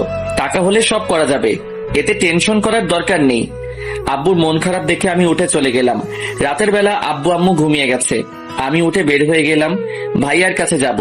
কয়েকদিন ভাইয়ার কাছে যেতে পারিনি, আমার ভাইটা মন খারাপ করবে। বাইরে চাঁদের আলো ছিল। আমি হেঁটে হেঁটে ভাইয়ার কবরের কাছে গেলাম। কবরের মাথা বরাবর গিয়ে বসলাম। ভাইয়ার কবরের পাশে কয়েকটা গাঁদা ফুল গাছ লাগিয়েছিলাম, সেগুলোতে ফুল ফুটেছে। দেখে মনে হচ্ছে ভাইয়া হাসতেছে। ভাইয়া কেমন আছিস? তুই হয়তো ভাবছিস আমি তোকে ভুলে গেছি। না রে ভাই, আমি তোকে ভুলিনি। সময় পাইনি তোর কাছে আসার। তোর কর্তব্যগুলো আমি অক্ষরে অক্ষরে পালন করার চেষ্টা করতেছি, কিন্তু তোর মতো পারছি না। তবু চেষ্টা করতেছি। ভাইয়া, যেখানে যাই না কেন তোর অভাবটা আমি অনুভব করি। তোর স্মৃতিগুলো আমাকে ঘুমাতে দেয় না। ঘুমাতে গেলে তোর সাথে ঘুমানোর কথা মনে পড়ে, খেতে গেলে তোর সাথে ভাগাভাগি করে খাওয়ার কথা মনে পড়ে, খেলা দেখতে গেলে তোর দলের বিরোধিতা করার কথাগুলো মনে পড়ে। আজ সব আছে, ভালো একটা চাকরিও পেয়েছি। টাকা এখন নেই, হয়তো ভবিষ্যতে হবে। সবকিছু হয়তো পাবো, কিন্তু তোকে পাবো না। ভাই, আমি জানি তুই আমার উপর অভিমান করে আছিস। ভাই, বিশ্বাস কর, এক সেকেন্ডের জন্য আমি তোকে ভুলিনি। তোর অবন্তীকে আমি সর্বোচ্চ চেষ্টা করেছি ভালো রাখার, পড়ালেখা করানোর। আমি সফল হয়েছি। জানিস ভাইয়া, প্রতি রাতেই আমি মায়ের কান্নার আওয়াজ শুনতে পাই, কিন্তু আমি মাকে সান্ত্বনা দেই না। তুই আবার এটা ভাবিস না আমি স্বার্থপর। আমি আম্মুকে সান্ত্বনা দেই না এই জন্য যে আম্মুকে সান্ত্বনা দেওয়ার মতো ভাষা আমার নেই। অবন্তী এখনো তোকে অনেক ভালোবাসে। আমাকে মেনে নিলেও অবন্তীর মনে তুই যে জায়গাটা করে নিয়েছিস, সেটাতে তুই সারা জীবন থাকবি। ভাই, আজকে সব আছে, শুধু তুই নেই। আর একবারের জন্য আমাদের মাঝে ফিরে আয়, দেখে যা ওদের আমি ঠিক মতো রাখতে পারছি কিনা। আর একবার এসে আমার সাথে ঝগড়া করে যা। এবার আর তোর সাথে মারামারি করব না। তুই শুধু একবার আয়। চোখ দুটো ঝাপসা হয়ে গেছে, আর কোনো কথাই আসছে না আমার মুখ দিয়ে। আরো কিছুক্ষণ ওখানে বসে কবর জিয়ারত করে বাসায় চলে আসলাম। পরের দিন ঘুম থেকে উঠে ফ্রেশ হয়ে নাস্তা করে অফিসে চলে গেলাম। 11টার দিকে লিমা আসলো। দুলাভাই, পারভেজ নাকি এইটা? মনে হয়। কি অবস্থা? ভালো না রে, বিপদে আছি। কেন, আবার কি হয়েছে? এবার তো সবকিছু ঠিকঠাক হয়ে গেছে। অবন্তী আমাকে সবকিছু বলেছে। তুই তো হারামি, কিছুই বলবি না। এখন বল, আবার কি হয়েছে? সবকিছু বললাম। ওরে অনেক টাকা লাগবে। লোনও তো দিবে না, কারণ নতুন জয়েন করেছি। আচ্ছা, আমি ম্যানেজারকে বলে দিব, দেখ কিছু হয় কিনা। থ্যাঙ্কস দোস্ত। একটা শর্ত আছে। কিসের শর্ত? আচ্ছা বল শুনি। যদি টাকা দেয় তাহলে তোদের বাসর ঘরটা আমি সাজাবো। আমার অনেক দিনের শখ, কিন্তু কিন্তু কেউ আমাকে সাজাতে দেয় না। আচ্ছা ঠিক আছে, তুই আগে ম্যানেজারকে বলে দেখ। ওকে। লিমা আমার ডেস্ক থেকে চলে গেল। আমি অবন্তীকে কল দিলাম, কল দিয়ে কথাটা বললাম। এ কথা বলে মোবাইলটা রেখে দিল। লিমা কিছুক্ষণ পর ম্যানেজারের রুম থেকে বের হলো। এই পারভেজ, বলো। আমি ম্যানেজারকে বলে দিয়েছি, দেখ উনি কি বলে। আচ্ছা ঠিক আছে। ম্যানেজার হয়তো তোকে ডাকবে, যদি জিজ্ঞেস করে টাকা কেন দরকার, তাহলে বলবি যে বাসার কাজ চলতেছে। ওকে। আরো একটা গুড নিউজ আছে। কি? আজকে সানি আসবে, আমি ওরে নিয়ে আসার জন্য যাচ্ছি। সানিকে? তোর দুলাভাই, আমার হবু বর। বাহ, বিয়ের আগে এত প্রেম, বিয়ের পর কি করবি? তুই আর অবন্তি যেটা করবি আমরাও সেটা করব। আমাকে একটু বলিস তোরা কি কি করস? মায়ের খাবি ফাজিল। আচ্ছা আমি গেলাম। ওকে, আল্লাহ হাফেজ। লিমা চলে গেল। আমি বসে বসে কাজ করতে লাগলাম। দুপুর শেষ হয়ে বিকেল হয়ে গেল, কিন্তু ম্যানেজারের কোনো খবিশ নাই। আমি ভাবতেছি টাকা হয়তো দিবে না। ছুটি হওয়ার প্রায় 20 মিনিট আগে পিয়ন আসলো আমার কাছে। স্যার আপনাকে ডাকছে। কে? ম্যানেজার স্যার, এখন গিয়ে দেখা করেন। আচ্ছা ঠিক আছে, আপনি যান, আমি আসছি। এক বুক আশা নিয়ে ম্যানেজারের রুমে গেলাম। স্যার আসবো? মিস্টার পারভেজ, আসুন ভিতরে আসুন। Thank you sir. বসুন। আমি বসলাম। আপনার নাকি টাকার খুব প্রয়োজন? জি স্যার। কত? 3 লক্ষ হলে হবে। এত টাকা দিয়ে কি করবেন? স্যার বাসার কাজ চলতেছে। কিন্তু মিস্টার পারভেজ, আপনি জয়েন করেছেন যে এখনো 1 মাস হয় নাই। আমরা এই মুহূর্তে আপনাকে এত টাকা দিতে পারি না। কেন স্যার? অন্যান্য কোম্পানিগুলোতে তো যারা কর্মকর্তা তাদেরকে লোন দেয় আর মাস শেষে বেতন থেকে কেটে নিয়ে যায়। আমার ক্ষেত্রেও একইটাই করিয়েন। লোন দেন, আমরাও দিই, কিন্তু সেটা পুরাতন লোকদের কি। আপনি যে এই অফিসে সারা জীবন কাজ করবেন তার কোনো গ্যারান্টি আছে? সেটা না হয় ঠিক আছে, কিন্তু আমি তো আর এই মুহূর্তে চলে যাচ্ছি না। আর আমার সব কাগজপত্র আপনাদের কাছে। আপনারা ওগুলো না দিলে তো আমি অন্য কোথাও চাকরি করতে পারবো না। আমি যদি এই অফিস থেকে চলেও যাই তাহলে আপনাদের টাকা শোধ করে তারপরেই যাব। সেটা না হয় বুঝুন, কিন্তু এতগুলো টাকার জন্য আপনাকে কিছু ডকুমেন্ট জমা দিতে হবে। কি? আপনার বাড়ি কাগজপত্র। যদি কোনো কারণে আপনি টাকা না দিয়ে চলে যান, আমরা আপনার বাড়ি দখল করব। আচ্ছা ঠিক আছে, দিব। আর আপনার বর্তমান বেতন 25,000 টাকা। আমরা প্রতি মাসে 5,000 টাকা কেটে নেব, বাকি 20,000 টাকা পাবেন। Okay sir. ওকে, কালকে আসার সময় বাড়ির কাগজপত্র নিয়ে আসবেন, ঠিক আছে? আসি স্যার। সালাম দিয়ে বের হয়ে গেলাম। তারপর বাসায় চলে গেলাম। রাতে বসে বসে ভাবতেছি কি করে আব্বু আম্মুকে কাগজের কথা বলবো। খাওয়ার সময় আব্বুকে বলে দিলাম দলিলের কথা, বাবা কিছুই বলল না। খাওয়া শেষ করে আমি রুমে চলে গেলাম। কিছুক্ষণ পর আব্বু একটা ফাইল নিয়ে আমার রুমে আসলো, আমার হাতে দিয়ে বলল, এখানে সবকিছু আছে। আমি জানি তুই খারাপ কিছু করবি না, আমি তোকে আমানত দিলাম। আমি কিছুই বললাম না, ফাইলটা রেখে দিলাম। অবন্তীকে কল দিলাম, কিছুক্ষণ কথা বলে মোবাইলটা রেখে দিলাম। তারপর ঘুমিয়ে গেলাম। সকালে ঘুম থেকে উঠে ফ্রেশ হয়ে নাস্তা করে অফিসে চলে গেলাম। সোজা ম্যানেজারের রুমে গেলাম। ফাইলটা ওনার হাতে দিয়ে আমি আমার ডেস্কে গিয়ে কাজ করতে শুরু করলাম। 11টার দিকে পিয়ন এসে ডেকে নিয়ে যায়, ম্যানেজার নাকি আমাকে ডাকতেছে। ম্যানেজারের রুমে গেলাম, উনি আমাকে একটা চেক কেটে দিল। আমি তো খুশিতে শেষ। যাই হোক, ম্যানেজার থেকে 1 ঘন্টার জন্য ছুটি নিলাম, না হলে বিকেল বেলা ব্যাংক বন্ধ হয়ে যাবে। আইমানকে কল দিয়ে আসতে বললাম। তারপর আইমান আসলো, ওরে নিয়ে টাকাটা ব্যাংক থেকে নিয়ে আসলাম। তারপর আবার অফিসে চলে গেলাম। কাজ শেষ করে বাসায় চলে আসলাম। রাতে অবন্তীকে কল দিলাম। বলেন সাহেব, সারাদিন কোনো খবর ছিল না আপনার, এখন মনে হয়েছে তাই না? সরি, কাজে ছিলাম তো তাই। তুমিও তো দাওনি। মোবাইলে টাকা ছিল না, তোমারও তো বলেছিলাম টাকা পাঠাতে, বাট তুমি তো পাঠাওনি। সরি, মনে ছিল না। কয়দিন পর দেখা যাবে আমি যে তোমার বউ সেটাও মনে থাকবে না। সেটা বলবো না। আচ্ছা শোনো, বলো। কালকে বিকালে একটু দেখা করিও, তোমার সাথে খুব গুরুত্বপূর্ণ কথা আছে। কি কথা এখন বলো। মোবাইলে বলা যাবে না, সরাসরি বলবো। আচ্ছা ঠিক আছে। খাইছো? না, মাত্র বাসায় আসলাম। তুমি? না, খাবো একটু পর। তুমি ঘুমিয়ে যাও। আচ্ছা ঠিক আছে। তারপর খাওয়া দাওয়া করে ঘুমিয়ে গেলাম। সকালে ফ্রেশ হয়ে অফিসে চলে গেলাম। এর মাঝে কয়েকবার অবন্তীকে কল দিলাম, পরে বললাম শাড়ি পরে আসতে। বিকেল বেলা আমাদের কলেজের সামনেই আসতে বললাম। আমি কাজ শেষ করে সোজা কলেজের সামনে চলে গেলাম। কিছুক্ষণ পর অবন্তী আসলো। কি ব্যাপার, এত দেরি হলো কেন? সরি আসলে শাড়ি পরতে দেরি হয়ে গেছে। মানে? তুমি তো জানো আমি শাড়ি পরতে পারি না, কারো না কারো হেল্প লাগে। আজকে আম্মুও বাসায় নেই, মামার বাড়ি গেছে। একটা কাজিনকে বলেছিলাম আসার জন্য, সে আসতে দেরি করে ফেললো, তাই আমারও দেরি হয়ে গেল। এত কষ্ট হলে শাড়ি পরার কি দরকার ছিল? না আসলে তো তোমার চেহারার দিকে তাকানো যেত না। বলবে যে একটা রিকোয়েস্ট করেছি, সেটাও রাখিনি। আচ্ছা এবার বসো, বলো কি খাবে? আগে বলো, তুমি যেখানে আসছো আব্বু আম্মুকে বলেছো? না, বলার সময় পাইনি। অফিস থেকে সোজা এখানে চলে এসেছি।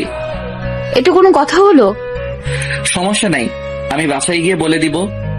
এবার বলো কি এমন কথা যেটা মোবাইলে বলা যাবে না, সরাসরি বলতে হবে।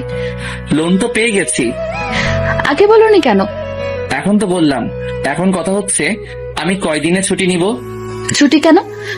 আরে পাগল, বিয়ের জন্য কেনাকাটা করতে হবে। তারপর বিয়ের অনুষ্ঠান কোন দিন হবে সেটা তো ঠিক করতে হবে। না হলে আমি আন্দাজে ছুটি কিভাবে নিব?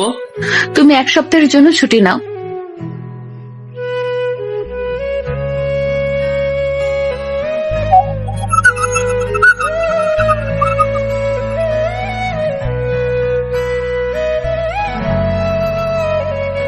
আরে পাগল, বিয়ের জন্য কেনাকাটা করতে হবে।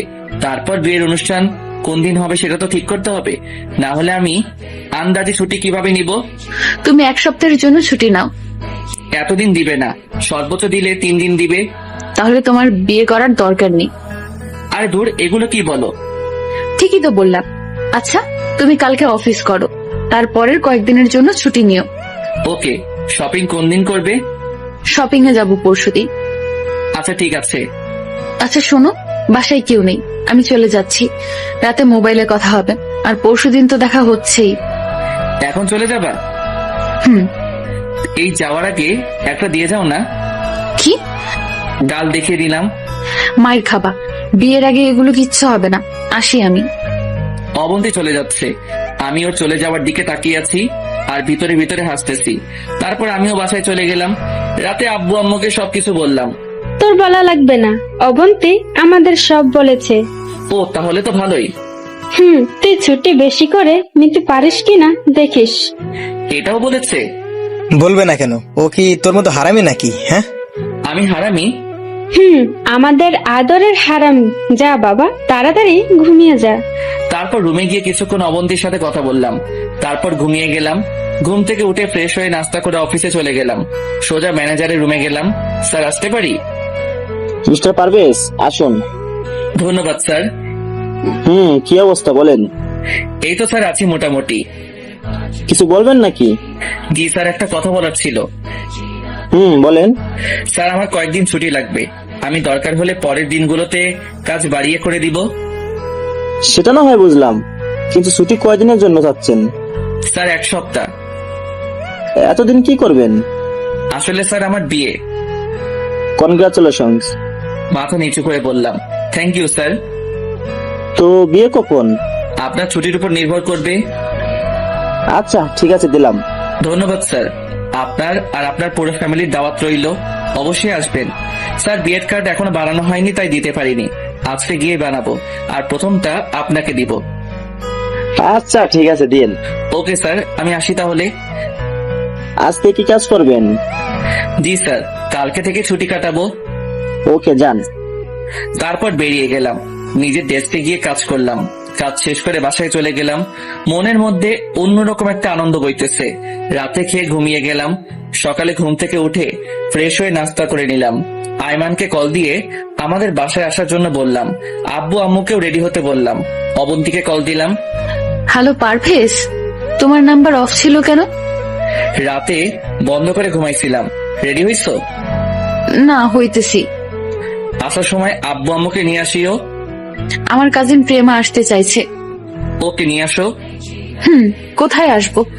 গ্র্যান্ড হক টাওয়ারের সামনে আসো, আমরা ওখানে থাকবো। আচ্ছা ঠিক আছে। ওকে। কল কেটে দিয়ে আমিও ফ্রেশ হয়ে রেডি হয়ে গেলাম। তারপর একটা সিএনজি ডেকে আব্বু আর আম্মুকে পিছনে বসতে দিলাম, আমি আর আইমান সামনে দিয়ে বসলাম। তারপর শপিং মলে চলে গেলাম। অনেকক্ষণ ধরে বসে আছি, অবন্তীর আসার কোনো খবর নাই। যাই হোক 30 মিনিট পর ওরা আসলো। বিয়াই বিয়ান একে অপরকে জড়িয়ে ধরলো, কিছুক্ষণ কথাবার্তা বললো। আমারও ইচ্ছা হয়েছিল অবন্তীকে জড়িয়ে ধরি, কিন্তু পাবলিক প্লেসে এগুলো করা যাবে না। যাই হোক তারপর ভিতরে গেলাম। প্রথমে আব্বু আম্মুর জন্য কেনাকাটা শুরু করলাম। আব্বুর জন্য পাঞ্জাবি, পায়জামা, গেঞ্জি, জুতা, আরো কিছু জিনিস কিনলাম। আম্মুর জন্য শাড়ি, ব্লাউজ সহ আরো অনেক কিছু নিয়েছে। শ্বশুর শাশুড়ির জন্য সেম জিনিস নিলাম। তারপর আইমানকে নিতে বললাম, কিন্তু সে নিচ্ছে না। অনেক জোরাজোরি করে একটা পাঞ্জাবি নিলাম, সেম কালারের। আমিও একটা নিলাম। প্রেমাকে বলার আগে কেনাকাটা শুরু করে দিল। আসলে মেয়েদের শখ একটু বেশি, সেটা যদি জামা কাপড়ের উপর হয় তাহলে তো কথাই নাই। প্রেমাও অনেকগুলো জামা নিল। এরপর আমার সিরিয়াল আসলো। আমার জন্য সবকিছু অবন্তী নিজেই চয়েস করলো। আব্বু আম্মুর জন্য অবন্তী চয়েস করলো। আমি অল্প কিছু নিলাম, কারণ টাকাটা হিসাবের মধ্যে রাখতে হবে, পরে যাতে টানাটানি না হয়। এরপর অবন্তীর পালা আসলো। অবন্তী একটা নীল শাড়ি পছন্দ করলো। বিয়েতে কেউ নীল পরে? বিয়েতে তো লাল পরে। আমার নীল পছন্দ। আর কোথাও লেখা আছে যে বিয়েতে শুধু লাল পরতে হবে, অন্য কোনো কালার শাড়ি পরা যাবে না? আচ্ছা ঠিক আছে, যেটা ভালো লাগে সেটাই কিনো। অবধি জিনিস কিনতে কিনতে হয়রান হয়ে গেছি। অন্তত 50টা দোকান গেছে। মেয়েদের যে এত জিনিস লাগে বিয়ে না করলে বুঝতাম না। দীর্ঘ 4 ঘন্টা শেষ। অবন্তীর শপিং শেষ হলো। তারপর সবাই মিলে একটা হোটেলে গিয়ে দুপুরের খাবার খেয়ে নিলাম। এরপর যে যার মতো বাসায় চলে আসলাম। আগামীকাল মেহমানদের দাওয়াত করতে হবে।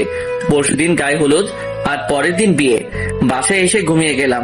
সারাদিন ঘোরাঘুরির কারণে ক্লান্ত লাগছিল, তাই শোয়ার সাথে সাথেই ঘুম চলে আসলো। পরের দিন ঘুম থেকে উঠে আইমানকে সাথে নিয়ে বিয়ের কার্ড বানাতে গেলাম। তারপর কার্ডগুলো রেডি করে আত্মীয় স্বজন, বন্ধু বান্ধব সবাইকে দাওয়াত দিলাম। আব্বুর হাতেও অনেকগুলো কার্ড দিয়ে দিলাম, ওনার পরিচিত যারা আছে তাদের দাওয়াত দেওয়ার জন্য। আইমান ডেকোরেশন করার জন্য সব রকম ব্যবস্থা করা শুরু করে দিল। পরের দিন মানে হলুদের দিন সকাল থেকে বাসা সাজানো শুরু করে দিল। চারপাশে লাইট, ফুল দিয়ে বাসাটা অন্যরকম ভাবে সাজানো হলো। অনেকদিন পর এই বাসায় একটু কোলাহল শুরু হলো। আত্মীয় স্বজনরা এক এক করে আসতে শুরু করলো। আমি আর আইমান বাজারে গেলাম, গিয়ে বাজার করে নিয়ে আসলাম। বিকেল বেলা অবন্তীকে কল দিলাম। কিছুক্ষণ পর অবন্তী কল ধরলো। ওই কল ধরতে এত দেরি করো কেন? ধুর, বইলো না, বাচ্চা কাচ্চা গুলো পুরা পাগল করে দিচ্ছে। আমার সব জিনিস এলোমেলো করে ফেলেছে। ও আই পারভেজ, বলো। কি করো? এতক্ষণ কাজ করলাম, তাই তোমার খবর নিতে পারিনি, তাই এখন কল দিলাম। ও আচ্ছা, তুমি কি করো? এই তো পার্লারে যাব, রেডি হচ্ছি। আমি আসবো? তুমি আসবে কেন? তোমাকে কিভাবে সাজাই দেখবো, আর সাজারে কেমন লাগে সেটাও দেখবো। অত দেখতে হবে না, সারা জীবন দেখছো, ভবিষ্যতেও দেখবা, সো টেনশন করার দরকার নেই।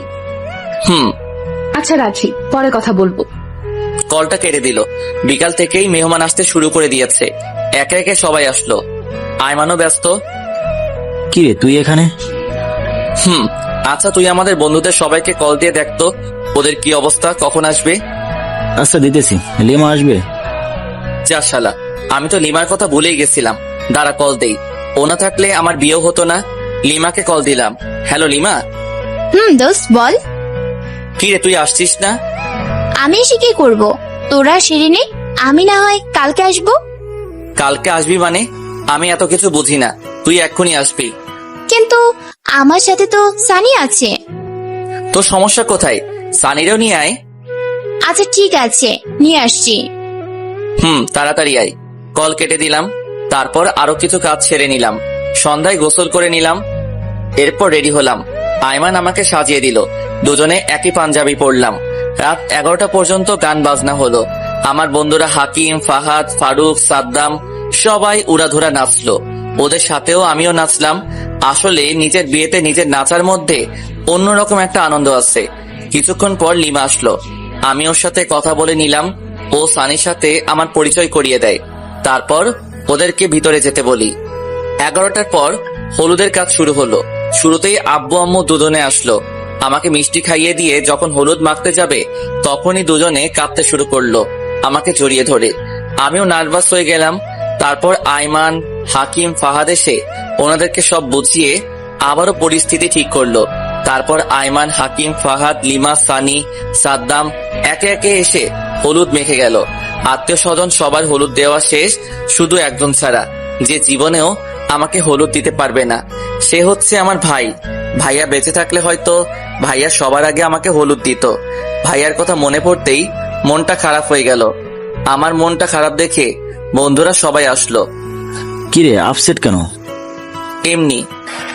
মামা একটা কাজ কর, কি? চল তোর বউকে হলুদ দিয়ে আসি। আরে ধুর, জামাই কখনো বউকে হলুদ দিতে দেখেছিস? আরে বেটা, কয়জন জামাই পারবে নিজের বউকে গায়ে হলুদ দিতে? চল, এটা হবে অন্যরকম গায়ে হলুদ। তারপরেও আরে বেটা, এত কথা বলিস কেন? চল তো। এত রাতে গাড়ি কোথায় পাবি? গাড়ি লাগবে না, বাইক আছে। আমারটা আর ফাহাদেরটা নিলে হয়ে যাবে। আচ্ছা ঠিক আছে, চল। এরপর বাইক নিয়ে আমি আর হারামিগুলো অবন্তীদের বাসার দিকে রওনা দিলাম। পুরো রাস্তা ফাঁকা, গভীর রাত হওয়ায় রাস্তায় গাড়ি তেমন নেই। স্পিডে চালিয়ে অবন্তীদের বাসার সামনে চলে গেলাম। গেটটা পার হয়ে ভিতরে গেলাম। চারপাশে কেমন হইচই, আমার এক প্রকার লজ্জাও করতেছে। হলুদের রাত, কোথায় জামাই নিজের বাসায় থাকবে সেটা না করে বউয়ের বাসায় চলে এসেছে। মানুষ কি বলবে আল্লাহই জানে। আমাদেরকে দেখে সবাই একটু অবাক হলো। আসলে হওয়ারই কথা। অবন্তীর বাবা এগিয়ে আসলো। পারভেজ কাকার অনেক ইচ্ছা হয়েছে, সে নাকি অবন্তীকে মানে আপনার মেয়েকে হলুদ লাগাবে। শ্বশুর হাসতে লাগলো। হারামিটা আমাকে জায়গা মতো বাস দিল। শ্বশুর সামনে দিয়ে হাঁটতে লাগলো আর আমরা পিছনে। এই শালা, আমি এসেছি নাকি তোরা নিয়ে আসছিস? ঠিক আছে, চল তাহলে, তোর হলুদ দেওয়া লাগবে না। মানে কি? তাহলে নিয়ে আসলি কেন? এই চুপ থাক, আমরা এই বাড়িতে এসেছি ভালো কোনো মেয়ে আছে কিনা সেটা দেখার জন্য। শালা, এতক্ষণে তোদের মতলব বুঝেছি। দাঁড়া, আমি সবাইকে বলে দিব। তাহলে বলবো তুই বাসা থেকে চুরি করে এখানে এসেছিস, কাউকে না জানিয়ে পিছনের দরজা দিয়ে চোরের মতো বের হয়ে এখানে এসেছিস। ব্ল্যাকমেইল করছিস? এই চুপ থাক, আগে ভিতরে চল। ভিতরে গেলাম। ব্ল্যাকমেইল করছি? ভিতরে গেলাম, সবাই অবন্তীকে হলুদ লাগাতে ব্যস্ত। আমাদেরকে দেখে একটু টাস্কি খেলো। ভিতরে গিয়ে বসলাম। অবন্তীর হলুদ লাগানো প্রায় শেষ পর্যায়ে, আর কয়েকজন বাকি আছে। অবন্তীর আত্মীয়রা সবাই এসে আমাদের সাথে কথা বলতে শুরু করলো। যথেষ্ট আপ্যায়ন করা হলো। অবন্তী আমাকে দেখে বারবার তাকাতে লাগলো, আর অবন্তীর দিক থেকে চোখ অন্য কোথাও ফিরাচ্ছি না, কারণ অবন্তীকে অসাধারণ লাগছে। আমরা গিয়ে কয়েকটা চেয়ার নিয়ে বসলাম। আমাদেরকে হলুদ দেওয়ার জন্য ডেকে নিল। প্রথমে সাদ্দামকে পাঠালাম, তারপর ফাহাদ, হাকিম, আয়মান, সব শেষে আমি গিয়ে অবন্তীর পাশে বসলাম। কানে কানে বললাম, সারপ্রাইজটা কেমন দিলাম? অবন্তী মুচকি মুচকি হাসছে। একটু পর হাকিম এসে আমার কানে কানে বলল, বাটির মধ্যে যতগুলো হলুদ আছে সবগুলো একসাথে মাখবি। যদি একটু কম হয় তাহলে এখানে চিৎকার দিয়ে এমন বাস দিব কল্পনাও করতে পারবি না। আমি পুরো আবুল হয়ে গেলাম। বাকি হারামিগুলার দিকে তাকালাম, ওরা ইশারায় সেটা করতে বলল। কি করব বুঝতে পারছি না।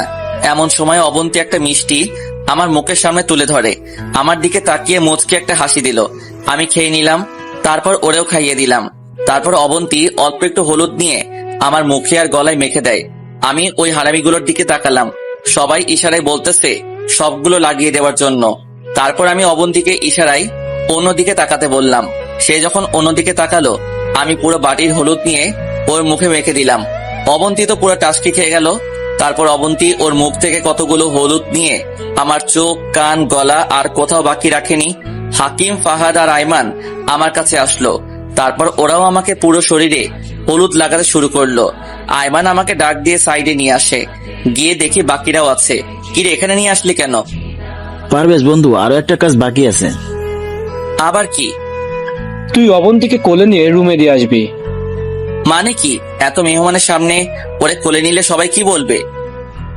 আরে বেটা, লোকে বলুক, তাতে তোর সমস্যা কোথায়? তুই তোর বউকে কোলে নিবি। আরে না, এটা হয় না। হবে হবে, সব হবে। কেমনে? সবার সামনে গিয়ে বলবো আপনাদের আদরের জামাই এখানে আসার আগে মদ খেয়ে এসেছে, যার কারণে এগুলো করতেছে। মানে কি? সবাই তো জানে আমি ভালোবেসে এগুলো করছি। তোমার ভালোবাসার উপর একটু পরে ঠাটা পড়বে। না ভাই, এগুলো করিস না। আমার একটা ইজ্জত আছে। তোর ইজ্জতের গোষ্ঠী কিলাই, যেটা বলছি সেটা কর। তুই অন্তত আমাকে সাপোর্ট দে। আরে রাখ তোর সাপোর্ট, ওরা যেটা বলেছে সেটাই কর। এই সাদ্দাইমা, তুই অন্তত আমার পক্ষে থাক। আমি তোর পক্ষে থাকি আর ওরা সবাই আমাকে মারো, দরকার নেই ভাই। ওরা যেটা বলেছে সেটাই করব। পড়ে গেলে মাইন কাছি পায়। আচ্ছা দাঁড়া একটু পর। আগে স্টেজে চল। তারপর আবারও স্টেজের সামনে আসলাম, দেখলাম অবন্তী ওর কাজিন আর বান্ধবীদের সাথে নাচতেছে। আমি ওর দিকে তাকিয়ে আছি। কি রে, তুই নাচবি নাকি? আর বাস দিস না ভাই, এমনিতে যেগুলো দিছস সারা জীবন মনে থাকবে। এই পারভেজ, মামা এবার যা, সবাই বাসায় চলে যাচ্ছে। একটু পর যাই। শালা এখন যাবি না হলে? না না ভাই যাচ্ছি। শালা তোরা বন্ধু নামে শত্রু, এত সুন্দর করে সাজিয়ে আমাকে বাস দিবে কল্পনাও করিনি। যাই হোক, 500 গ্রাম সাহস নিয়ে অবন্তীর সামনে গেলাম। সে আমাকে ইশারায় জিজ্ঞেস করলো কি। আমি কোনো উত্তর না দিয়ে ওরে একটা টান দিতেই কোলে তুলে নিলাম। বিয়ে বাড়ির সবাই তো আমার দিকে তাকিয়ে আছে। এদিকে আইমান, হাকিম, ফাহাদ তালি দেওয়া শুরু করলো। ওদের তালি দেওয়া দেখে বাকিরাও তালি দেওয়া শুরু করলো। অবন্তী লজ্জায় লাল হয়ে যায়, তারপর আমার বুকে মাথা লুকিয়ে ফেলে। আমি অবন্তীকে কোলে নিয়ে ওর রুমে নিয়ে গেলাম, খাটের উপর রাখলাম। তারপর আস্তে আস্তে ওর কাছে গেলাম। ওই কি করো? কিছু না, জাস্ট একটু। এই না, এখন না, গায়ে হলুদে এগুলো কেউ করে না। সমস্যা কোথায়? কালকে তো বিয়ে হবেই। না, জি না মশাই, কালকেই করিয়ে। আজকে এখানে থেকে যাই? কোনো দরকার নেই, আজকে চলে যাও, কালকে তো দেখা হচ্ছে। তাহলে একটা আদর দাও। মায়ের খাওয়া বলে দিলাম। যাও এখন, কেউ চলে আসবে, দরজাও খোলা। দাঁড়াও, দরজা লাগিয়ে দিয়ে আসি। যখন ওটি দরজার কাছে গেলাম, দেখলাম অবন্তীর কাজিন যাই সবাই আসতেছে। দূর সব জায়গায় আমি ব্যর্থ। অবন্তীর দিকে একরাশ হতাশা নিয়ে তাকালাম। সে আমার দিকে তাকিয়ে তাকিয়ে হাসছে। তারপর ও রুম থেকে চলে আসলাম। বাইরে এসে সবার থেকে বিদায় নিয়ে আবারও আমাদের বাসার দিকে রওনা দিলাম। আমি বাইকের পেছনে বসে আছি, আইমান ড্রাইভ করতেছে, আর বাকি হারামিগুলা আমারে নিয়ে ট্রল করতেছে। একটা ভালো লাগা কাজ করতে লাগলো। যদিও বাস দিয়েছে, কিন্তু আমারই উপকার হয়েছে। যাই হোক, অবশেষে বাসায় চলে আসলাম। এসে ওদের সবাইকে রুম দেখিয়ে দিলাম ঘুমানোর জন্য। আমি রান্নাঘরে গেলাম কোথাও হলুদ আছে কিনা দেখার জন্য। একটা ছোট বাটির মধ্যে অল্প একটু আছে। আমি ওগুলো নিয়ে বের হয়ে গেলাম। সবাই হলুদ দিয়েছে, শুধু একজন ছাড়া। তার কাছেই যাচ্ছি। আমি ভাইয়ার কাছে যাচ্ছি। সবকিছু ভুলে গেলেও আমার ভাইয়ার কথা আমি ভুলিনি। এত আনন্দের মধ্যেও ভাইয়ার শূন্যতা আমি অনুভব করি। হাঁটতে হাঁটতে ভাইয়ার কবরের পাশে গিয়ে বসলাম। কিছুক্ষণ তাকিয়ে রইলাম, তারপর বলতে শুরু করলাম, ভাইয়া কেমন আছিস? আমি জানি তুই অভিমান করে আছিস, প্লিজ ভাই অভিমান করিস না। আমি ব্যস্ত ছিলাম, তাই আসতে দেরি হয়ে গেছে, কিন্তু বিশ্বাস কর তোর কথা আমার মনে ছিল। ভাইয়া তুই তো জানিস আজকে আমার গায়ে হলুদ। সত্যি বলতে আজকে গায়ে হলুদের কোনো কথা ছিল না, কারণ আমার বিয়েটা অনেক আগেই হয়ে গেছে। অনুষ্ঠান ছাড়া হয়েছে, কিন্তু ছোটবেলার ইচ্ছা আর অবন্তীর জন্যই এই অনুষ্ঠানটা করতেছি। ভাইয়া সবাই তো আমাকে হলুদ দিল, তুই দিবি না? জানি তুই অভিমান করে আছিস, কারণ আমি তোর অবন্তীকে বিয়ে করেছি তাই। কিন্তু বিশ্বাস কর, আমি জীবনেও কল্পনা করিনি এমনটা হয়ে যাবে। আমারও ইচ্ছা ছিল তোর মতো ভালো চাকরি পেয়ে তারপর মেয়ে দেখে বিয়ে করব, তোদের পছন্দের মেয়েকেই বিয়ে করব, এটাই ইচ্ছা ছিল। আমি সব সময় ভাবতাম আমার বিয়েতে তুই কি পরিমাণ ব্যস্ত থাকবি। তোর মনে আছে ভাইয়া, তোর বিয়েতে সবার শেষে আমি তোকে হলুদ দিয়েছিলাম আর পুরো বাটি দিয়ে দিয়েছিলাম, তুইও আমাকে দিয়েছিলি। তারপর আমাকে জড়িয়ে ধরে ঘুমিয়েছিস। আজকে যখন আমি অবন্তীকে পুরো হলুদ মেখে দিলাম, তখন অবন্তীর চেহারায় আমি তোকে দেখেছিলাম। জানিস ভাইয়া, আমার বুক ফেটে কান্না আসতেছিল, কিন্তু কাউকে কিছু বুঝতে দেইনি। ভাইয়া তুই তো আমাকে হলুদ দিতে যাসনি, তাই আমি চলে আসছি। দিবি না ভাইয়া আমাকে হলুদ? দেখ সত্যি আমি আসছি। নিবি না আমাকে বুকে জড়িয়ে?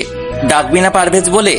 আর একবার ডাক না ভাইয়া, তোর মুখ থেকে আবার পারভেজ ডাকটা শুনতে চাই। দে না ভাইয়া আমাকে একটু হলুদ লাগিয়ে, অল্প একটু দে ভাইয়া। আচ্ছা তোর দেওয়া লাগবে না, আমি তোকে লাগিয়ে দিচ্ছি। তারপর বাটি থেকে হলুদগুলো নিয়ে কবরের উপরে ভাইয়ার মুখ বরাবর মেখে দিলাম। না পারলাম না আর চোখের পানি ধরে রাখতে। চোখের সামনে সবকিছু ঝাপসা দেখতে লাগলাম। আমি ভাইয়ার কবরের কাছে বসে আছি, এমন সময় আব্বু কল দিল।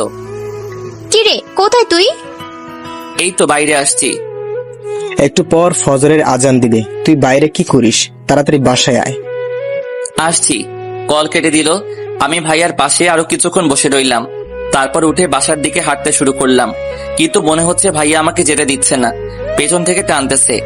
আসলে আমার ভাইয়া আমাকে যেতে দিচ্ছে না, কারণ আমি জানি এখানে আমার ভাইয়া খুব একা।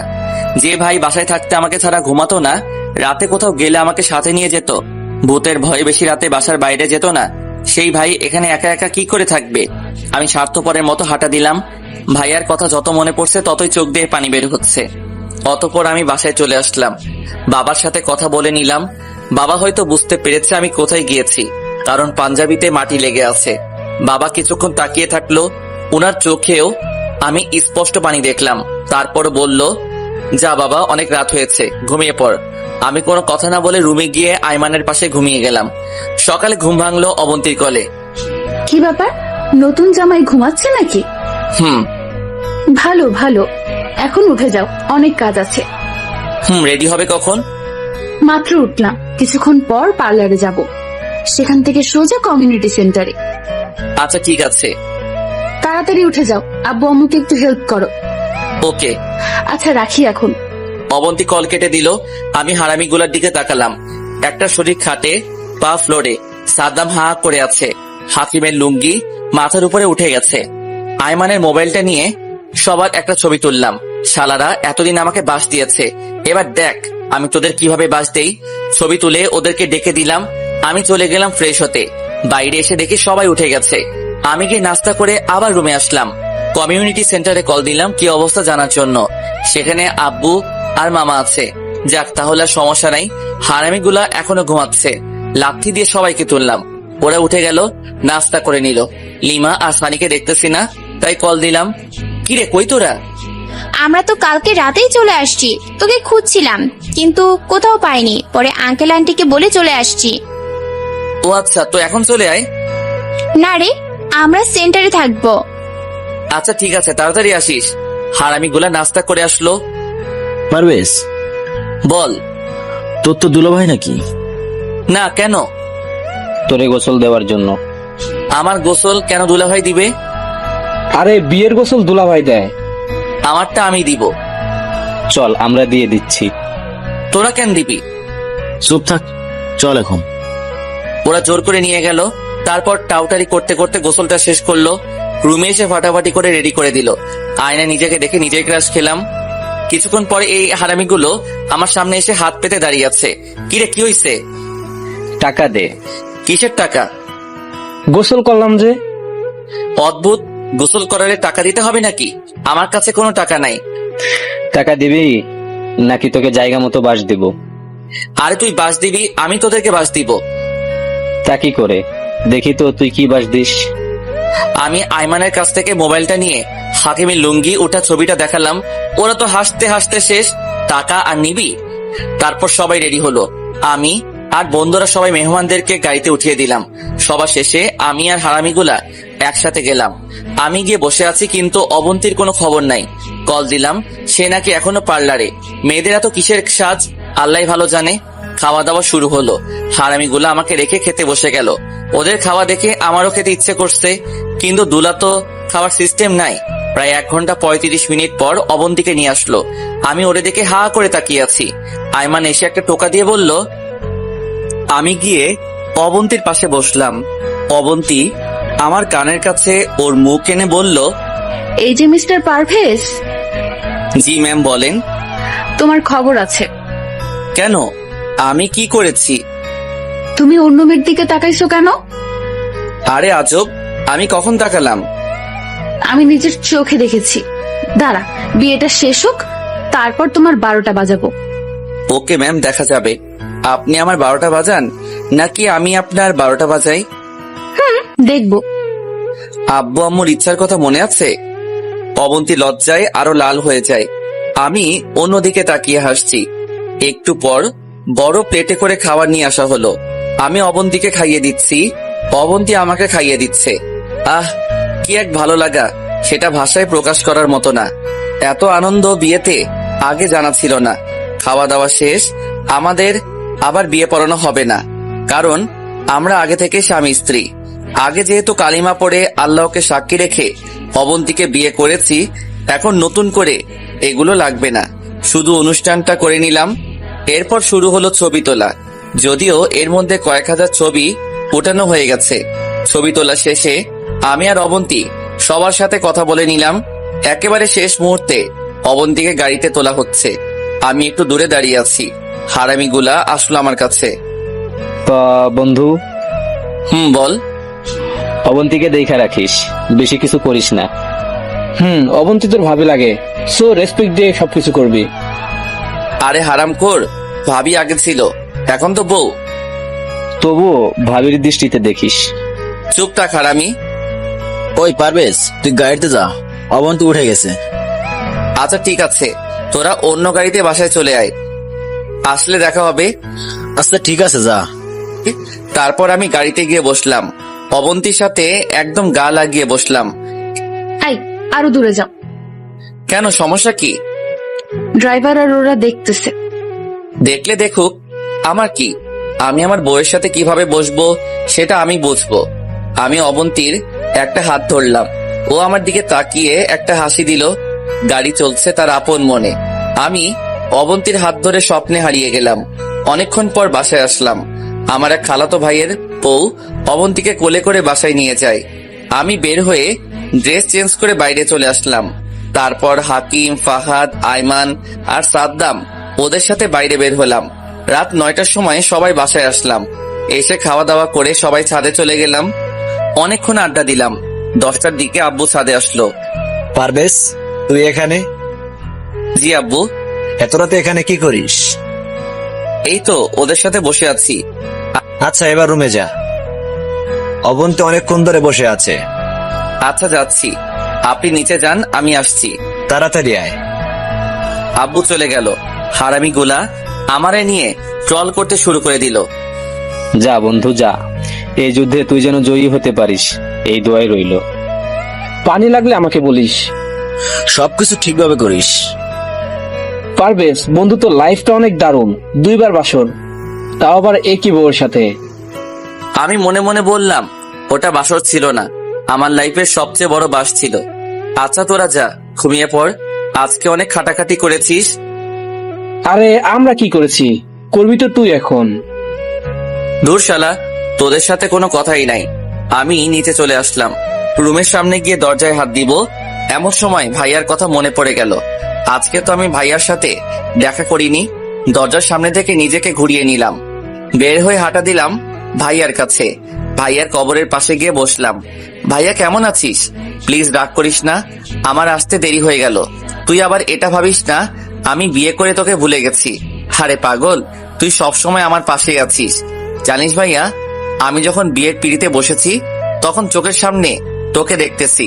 আমার মনে হচ্ছে তুই আমার বিয়ের সব কাজ করছিস। ভাইয়া, আজকে আমার বাসর রাত, তুই থাকলে হয়তো আরো বেশি মজা হতো বিয়েতে। আমি জানি তোর অবন্তীকে আমি বিয়ে করেছি দেখে তুই আমার উপর রাগ করে আছিস, কিন্তু কি করব বল, আমি না করলে অবন্তীর অন্য জায়গায় বিয়ে হয়ে যেত। ভাইয়া, আমি অবন্তীকে তোর মতো করে ভালো রাখার চেষ্টা করব, তুই আমার জন্য দোয়া করিস ভাইয়া। এমন সময় অবন্তী কল দিল। আমি কল কেটে দিলাম। আরো কিছুক্ষণ থেকে তারপর বাসার দিকে রওনা দিলাম। বাসায় ঢুকে যেই রুমের দিকে পা বাড়ালাম তখনই লিমা আর সানি আমার পথ আটকে দাঁড়ালো। এই যে মিস্টার জুয়েল, কোথাও যাওয়া হচ্ছে? তোর ভাবি অনেকক্ষণ ধরে বসে আছে। কিন্তু আমাদের পাওনা? তোর আবার কিসের পাওনা? বাহ, ভুলে গেলি? এই যে এত কষ্ট করে আপনার বাসর ঘর সাজালাম, সেটার পাওনা। লিমা বোন আমার, সানি ভাই, আমাকে মাফ করে দে, এখন অন্যদিন ডাবল দিব। জি না মিস্টার, এখন মাফ করা যাবে না। আচ্ছা এই নে, 50 টাকা দিলাম। এটা কি দিলি? তোদের বকশিস। ফকিন্নি, 5000-এর কমে 1 টাকাও নিব না। ইন্না লিল্লাহি ওয়া ইন্না ইলাইহি রাজিউন। এটা কি বললি? পুরো বিয়েতেও তো 5000 খরচ হয়নি, আর বাসর ঘরের জন্য 5000 দিব? জি ভাইয়া, বাসর ঘরটাই তো আসল। শালা মাইনকার চিপায় পড়ে গেলাম। পরে 1000 দিয়ে কোনো মতে ভিতরে গেলাম। যাক আল্লাহ বাঁচাইছে। ভিতরে গেলাম, দেখলাম অবন্তী গাল ফুলিয়ে বসে আছে। আমি জানি দেরি করার কারণে এমন ভাবে গাল ফুলিয়ে রাখছে। আমি ওর সামনে গিয়ে বললাম, এই সরি। তোমার কোনো ক্ষমা নেই। এই সরি বললাম তো। আচ্ছা যাও, কান ধরলাম। উঠবস করো। এই না প্লিজ, এটা করো না। তাহলে তোমার সাথে কথা নাই। প্লিজ কথাটা শোনো। কি শুনবো? এতক্ষণ কোথায় ছিলা? যদি সত্যিটা বলি, আমি ভাইয়ার কাছে গিয়েছিলাম, তাহলে অবন্তীর মনটা খারাপ হয়ে যাবে, হয়তো ভাইয়ার স্মৃতিগুলো মনে পড়ে যাবে।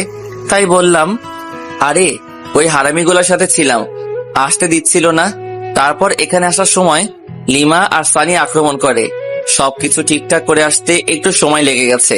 প্লিজ এবারের মতো মাফ করে দাও, আর হবে না। মনে থাকে যেন। এই রুমের বাইরে যাও। বাইরে কেন? আমি কাপড় চেঞ্জ করব। তো আমার সামনে করলে সমস্যা কি?